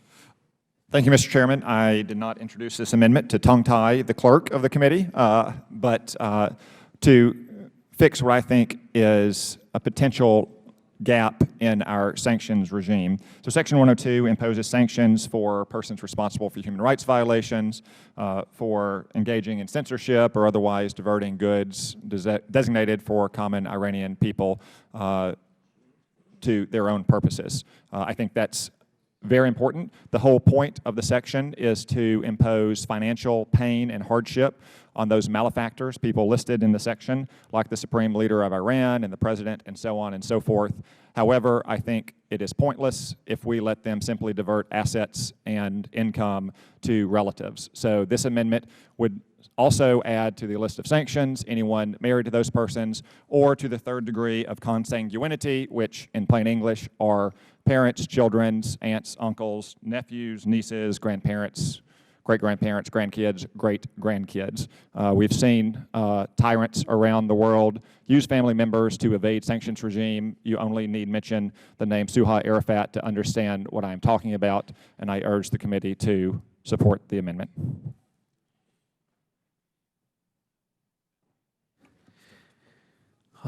Any other members wish to speak on this amendment? Mr. Castro. I have a question for Congressman Cotton, if he would allow me. Yes. Congressman, under your amendment, if they're trying to funnel resources to family members, how would we investigate and come to that conclusion? Mr. Cotton, you're recognized. There would be no investigation if the prime malefactor of the family is identified as on the list for sanctions. Then everyone within their family would automatically come within the sanctions regime as well. It'd be very hard to investigate and demonstrate to conclusive proof, and I think that we would leave a gaping loophole if we didn't adopt this amendment. Thanks. Mr. Grayson. Mr. Chairman, again, we all understand the underlying purpose of this bill, and we all, I think, will be found to be in favor when the final vote comes. But in this case, an amendment is being offered literally to allow the sins of the uncles to descend on the nephews. Again, this is a bill that provides for a prison term of 20 years, potentially, for people who violate this bill. The amendment that's being offered doesn't even indicate a requirement of knowing violation. Again, my conception of the due process provision in the Fifth Amendment to the Constitution does not comport with this amendment. I will vote against it if it comes to a vote. And also, I hope that we do now have a provision in the bill that indicates that there's severability of every provision in this bill if this provision is incorporated in the bill, because I really question the constitutionality of a provision that punishes nephews on account of the actions of uncles. I yield back. Iranian citizens do not have constitutional rights under the United States Constitution. I sympathize with their plight if they are harmless, innocent civilians in Iran. I doubt that that is often the case, and the stakes of this bill and our confrontation with Iran could not be any higher. Here's the suggestion I'm going to make, if the gentleman would yield. Yes. We are familiar with past activities of sanctions on human rights abusers who then utilized family members in order to circumvent the sanction, either by carrying cash out of the country or similar examples. with the gentleman's acquiescence, what we'd like to do is work with you on this amendment in concept, but refine the language going forward, since we will have the opportunity to do that. And we have one of two options here: to have you withdraw the amendment, or if it's acceptable to Mr. Grayson, I will take the amendment as worded and work going forward with the gentleman from Florida and the gentleman from Arkansas to address the concept, but do it in a way which is a little more refined. Let me ask, if I could, Mr. Cotton, your amendment's pending. Would you yield time to the gentleman for Florida for a minute so he might respond to the suggestion that I've just Yes, sir, I advanced? will yield. Thank you. I agree that relatives who are knowingly involved in a way that intentionally subverts the sanctions that are being discussed here are people who should be punished to the extent the Constitution permits that. And I would be happy to see such a provision that comports with the constitutional limitations in this bill when one is drafted. I respectfully submit that this provision does not comport with those limitations. Let me suggest then, if you withdraw at this time, Mr. Cotton, that we work with Legislative Counsel in the interim and see if we cannot, at this time, develop language which will address this issue and maybe refine the definition. I'm confused by the... I'm suggesting that we have the vote on the markup today, but I'm suggesting that the amendment before us might be rewritten in a way, in short order here with Leg Counsel's assistance, that would allow it to move forward without objection. Let me suggest. So is the procedure you're proposing that we work on the amendment in the coming hours and then Yes, we have sir. a vote later at... That was my suggestion. I would sooner get this done now rather than later in terms of trying to refine the amendment. That was my suggestion. And if you'll indulge me for a moment, I'd like to recognize Mr. Vargas for 5 minutes per his observations. Thank you very much, Mr. Chair. I think what Congressman Cotton's attempting to do is very important. I think what he's attempting to do is to make sure that it's not circumvented through a family member. I think that's the point. And I think the point is well made. How to get there, I think, is the issue that we're discussing. And I think maybe some more time in drawing it up in a way that is constitutional. But I think he has a very valid point that would be easily circumventable if it just simply was money being transferred to a son. It's not the sin of the father being transferred to the son. It's the common sin of all, the circumventing of the law. I think that's what you're attempting to do. And I think that that's a very important aspect of this. And I would support that.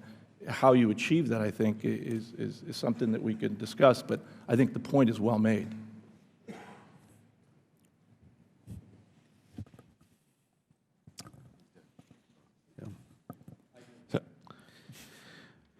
Mr. Cotton. I'm happy to follow the procedure you just proposed, that we work on language of the amendment in the coming minutes and hours and then have a final vote on a revised version later. But there is substantive matters here when we're working on the language, and I'm still somewhat confused about the gentleman from Florida's constitutional concerns, given that we're not talking about American citizens.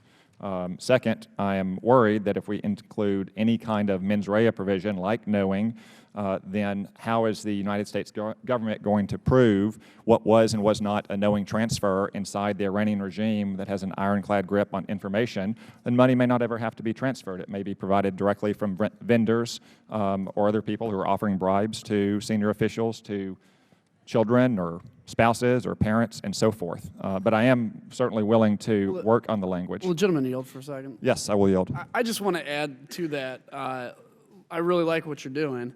I'm confused, frankly, at why we're talking about constitutional rights in this process when it comes to, frankly, enemies of the United States. From my understanding, constitutional rights are earned by and granted to U.S. citizens. So I would hope, Mr. Chairman, as we do go forward in this, that this is something we can rectify. If this is a big difference between us in terms of saying, do Iranian citizens or foreign citizens have the same constitutional rights as Americans, that's something that we probably ought to have a substantive debate about. So Will the gentleman yield? Will the gentleman yield? Yes, I will yield. Thank you. The law is perfectly clear on this subject. This is a bill that is enforced through sanctions that are enforced and instituted by the U.S. government, regardless of whom they're directed against, whether it's Iranian citizens or U.S. citizens or anyone else. When the government enforces this provision, it either institutes a civil fine or it institutes a criminal penalty. Every criminal defendant in our system is entitled to the constitutional rights, including, among others, the right under the Fifth Amendment to due process of law. Honestly, this matter has been resolved through Supreme Court decisions that go back literally decades.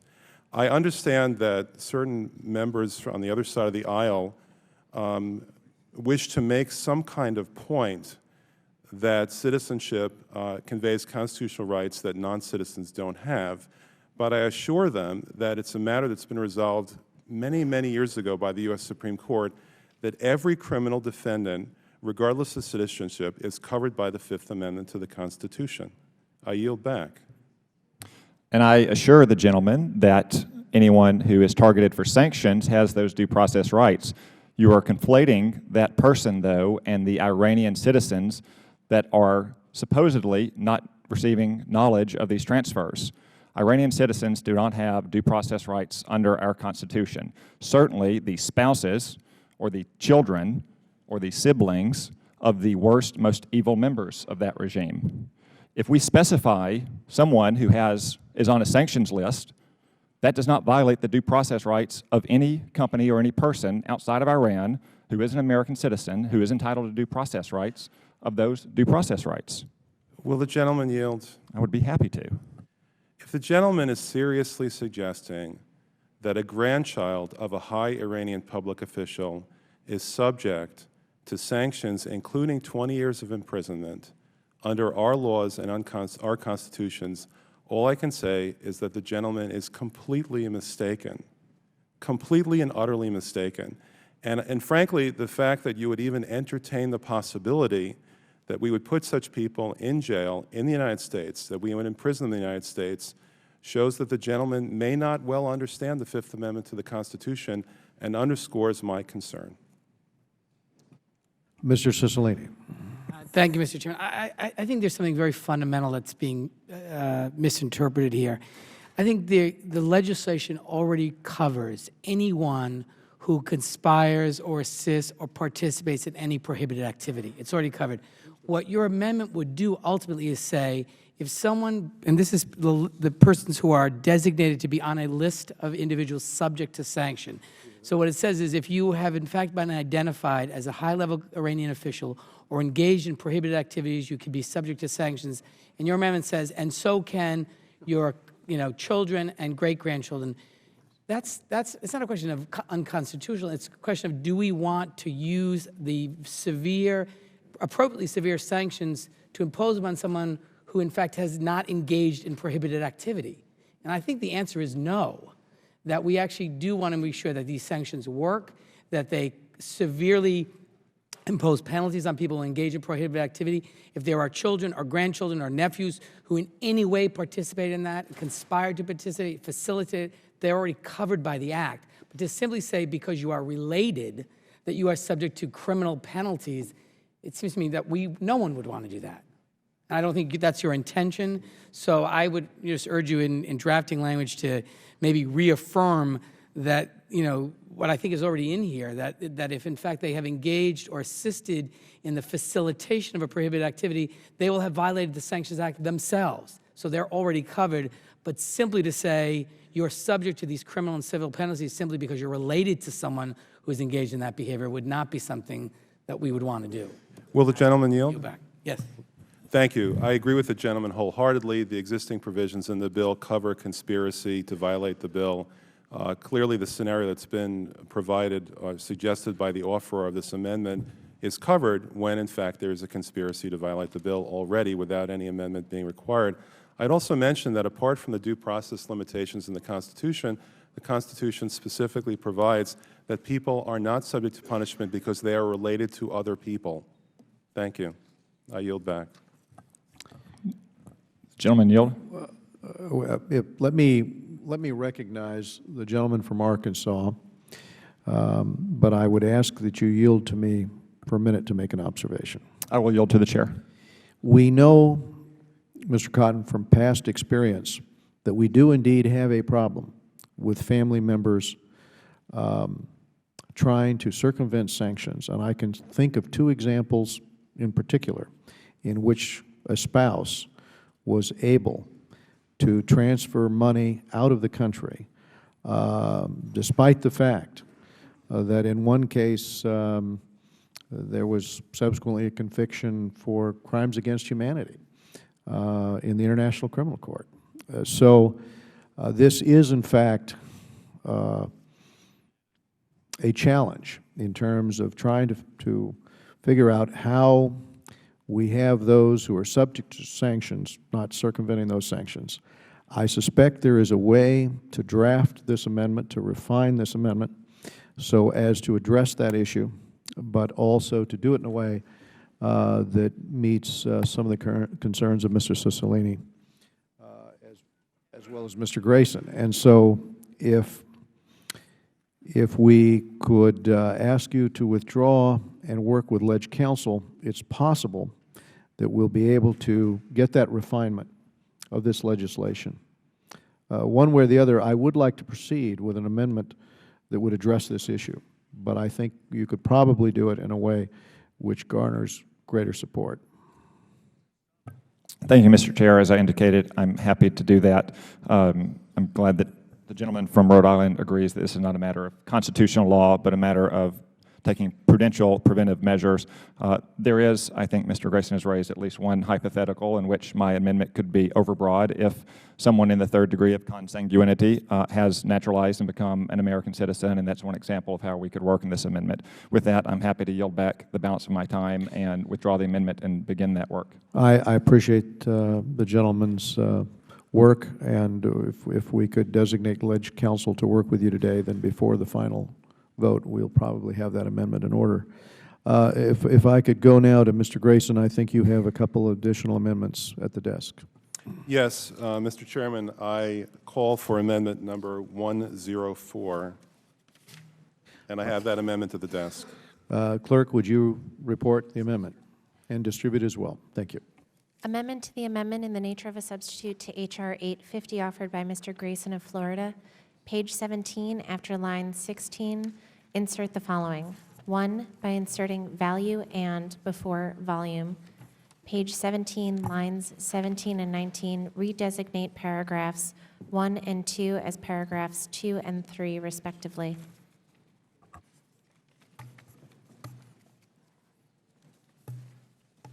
Mr. Grayson, you're recognized for 5 minutes to explain your amendment.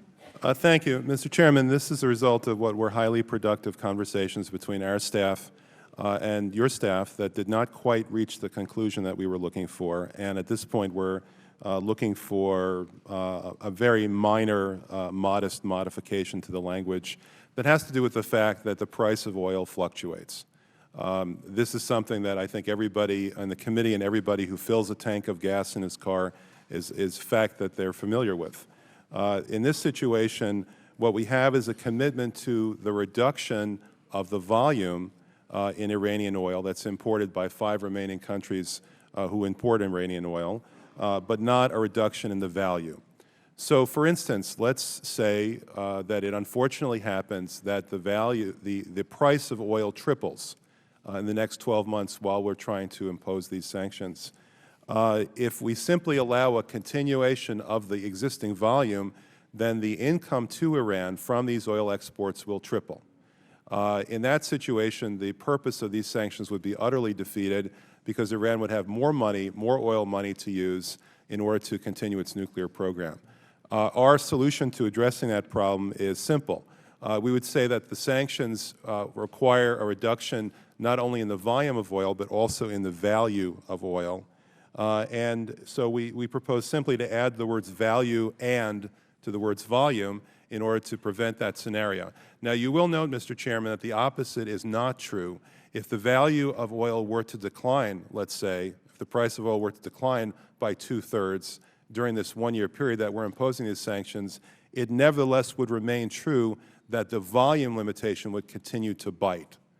So here, by this amendment, we end up with the best of both worlds. If the value of oil, the price of oil goes up, then by adding this language, we prevent the Iranians from benefiting from that. If the price of oil goes down, then the existing language protects us and makes sure that these sanctions continue to have bite. That's the purpose of this simple amendment. It's only 2 words. I yield back. Gentleman yields back. Do any other members seek time to speak on the amendment? If not, speaking on behalf of the Chair, I think we're in a position to accept the gentleman's amendment. Hearing no further requests for recognition, the question occurs on. Excuse me. The gentleman from Florida seeks recognition. The gentleman is recognized for 5 minutes. I just have a question for my friend from Florida. I just want to understand if the price of oil goes up, does that mean that the reduction in the volume can be less than it would have been before in order to how do you prioritize? If you could just walk through what would happen if the price goes up. The reduction in the oil would be more, not less, under that scenario, because what this does is it limits Iran to a reduction in total income. So, for instance, in the scenario that I believe that the gentleman from Florida is describing, let's say hypothetically the price of oil doubled. In that case, the target for reduction in Iranian oil exports would actually be increased, and the oil exports themselves would be decreased as a result. So by adding this language, what we're ensuring is that fluctuations in the price of oil do not accrue to the benefit of Iran and implicitly weaken the sanctions that we're trying to impose here. Does that answer the gentleman's question? If I thank my friend, if oil spiked to $150 a barrel, if the gentleman from Florida could just walk through what would happen without having greater of language or something that requires that we take the biggest bite possible. My concern is that if the price of oil spikes, that you can use the value piece, satisfy the value piece, but ultimately not impact the volume as significantly. I'm struggling my way through this. I've not seen it before, but will the gentleman yield? Of course. All right, thank you. I'll try to explain this further. Under Section 203A, we're dealing with exceptions to the applicability of sanctions. So we're dealing with the scenario under what conditions can the President say that an exception can be made and that oil imports by a foreign country can continue without sanctions under this Act. So what we're doing is we're applying an alternative test. The President has to determine that both the value and the volume have decreased before he can issue if he wants to issue an exception to the applicability of the sanctions. If the volume has decreased but the price of oil goes up, then the value has increased, and that would defeat the purpose of these sanctions. So what we're saying is for the President to make an exception, both the value and the volume have to decrease. That's why we use the word and. Will the gentleman from Florida yield? Yes. I think by using the word and, you're putting two values, so to speak, in place that both have to happen in order for the sanction to kick in. So I'm troubled by the word and use of and, volume and value. And I would be more comfortable with an amendment that used the word or, so we'd have an either-or situation. The word and troubles me, and I would oppose this amendment because of that. Will the gentleman yield? How you are? Okay. Again, what we're doing here is we're looking at an amendment to page 17 of the current draft, the amendment in the alternative that substitutes for the entire bill. And again, we're not judging under what circumstances the sanctions are imposed. Quite the opposite. We're judging under what circumstances the sanctions are accepted. They're relaxed. We're judging under what circumstances the President has the authority to say that oil imports by a foreign country can continue. And therefore, I think the gentleman actually would be right if we were talking about under what circumstances the sanctions apply. Actually, we're talking about under what circumstances the sanctions are accepted, and therefore it makes eminent sense, I think, to have both a value test and a volume test. Otherwise, if the price of oil increases, as I indicated before, the President will have the authority to exempt a foreign country as long as they decrease their volume but don't decrease their value. I'm reclaiming my time. I thank my friend from Florida. I thank my friend for explaining that. I think "and" actually, the use of the word "and" actually makes it tougher. I appreciate him walking through that, and I'll Will the gentleman I'll yield? support the I agree with you. It's been clarified now, so I'll retract my earlier statement. I yield back. Thanks. I yield back my time. All right, the gentleman's time has expired. Do any other members seek recognition? If not, the question occurs on the amendment. All those in favor say aye. Aye. All those opposed say nay. Appears the ayes have it, and the amendment is agreed to. Do any other members seek recognition for the purpose of offering an amendment? The gentleman from Florida is recognized. Thank you. Mr. Chairman, I have an amendment at the desk. It's Amendment Grayson 111. The clerk will read the amendment. Amendment to the amendment in the nature of a substitute to H.R. 850 offered by Mr. Grayson of Florida. Redesignate Section 305 as Section 306. Insert after Section 304 the following new section. Section 305, Amendment to Definitions of Significant Reduction under Section 1245 of the National Defense Authorization Act for fiscal year 2012. Section 1245H3 of the National Defense Authorization Act for fiscal year 2012, 22 U.S. Code 8513. Without objection, the amendment will be considered as read. The gentleman from Florida is recognized. Mr. Chairman, this amendment simply applies the same principle to as the amendment that we just passed to a different section of the bill. I yield back. Gentleman yields back. Are there any other members who seek recognition? I think, as the chair had previously indicated his support, he would support this amendment as well. If no one else seeks recognition, excuse me. The question occurs on the amendment. All those in favor will say aye. Aye. All those opposed say nay. Appears the ayes have it. The ayes have it. The amendment is agreed to. Do any other members seek recognition for the purpose of offering an amendment? Again. Mr. Gray, recognize Mr. Grayson. I think he has one. Okay.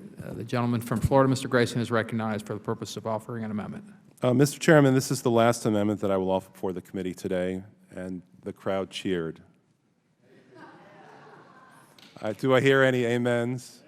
Amen. Amen. I'm sure that pleases everybody as much as it pleases me. With this amendment, again, I find myself drawn to the definition of a significant reduction under the previous sanctions passed, fiscal year 2012 NDAA. And I think it's really important to get this right because it's the underpinning of the mechanism by which the remaining 5 countries that purchase oil from Iran receive exemptions from losing their access to the American banking system. How we define what it means to significantly reduce in Section 1245 of the fiscal year 2012 NDAA, how we define the term significantly reduce directly impacts the measurements used when determining compliance for the sake of granting exemptions. It's important to note that under the current soft standard in place, every importer of Iranian oil has received an exemption from the sanctions that are available to be levied pursuant to Section 1245. If we really expect these sanctions to bite, I think we have to change that. The time has come to review these standards and make them firm. Currently, the definition of significant reduction in the statute is as follows, quote, the term reduced significantly, significant reduction, and significantly reduced with respect to purchases from Iran of petroleum and petroleum products includes a reduction in such purchases in terms of price or volume toward a complete cessation of such purchases. So just to be clear about this, the statute does not provide for any amount, any percentage, any standard other than to say it's a reduction toward a complete cessation. One could say that you can go from 100% down to 99.99%, and that's a reduction toward complete cessation that allows the administration to exclude these countries. Basically what it says is just reduce your purchases downward without any specific requirement. Frankly, that's not good enough. Mr. Chairman, I commend you and your staff for the work that you put into this bill and for what I view to be the first real attempt at benchmarking what a significant reduction looks like in terms of the number of barrels of crude oil that must be reduced. On pages 19 and 20 of this bill, you've taken the bold step of setting a hard mark of a reduction of at least an average of 1 million barrels of crude oil per day by the end of a one-year period. Seeing that this was a figure this committee could support, my search for finding a benchmark for what significant reductions looked like in the real world was over. You had provided it in this amendment in the nature of a substitute. My amendment does nothing more than to tie the rest of Section 1245 to the new benchmark that you drafted by adding the 1 million barrel of crude oil figure to the definition of significant reduction. Section 1245, again, governs the imposition of sanctions with respect to the financial sector of Iran and the governance of petroleum transactions with Iran. And it's so crucial that there be an explicit mention of it in the rule of construction located on page 13 of this bill. I think it's only appropriate to merge the new law that we'll be creating here today with the existing law, and I feel that we should leave no doubt as to what a significant reduction will look like going forward. It looks like a reduction on the average of 1 million barrels of crude oil per day that applies to all 5 of these countries individually. And that's exactly what this amendment attempts to do. With that, Mr. Speaker, I thank you for the time and for your important work on this important bill. Well, I want to thank the gentleman from Florida, and if I could recognize myself for 5 minutes. I just want to express my appreciation for your contribution to this measure. I think I certainly support this amendment. And is there any other members who would like to speak on this amendment before the body? If not, the question is before the committee. All those in favor signify by saying aye. Aye. All those opposed? No. In the opinion of the chair, the ayes have it, and the amendment is agreed to.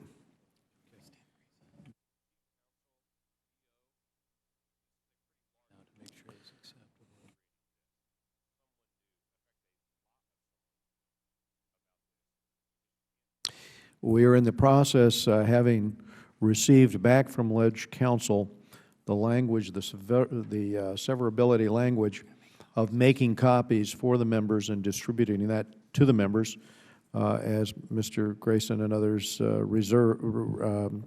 have an opportunity to review that language. We will recess for 10 minutes.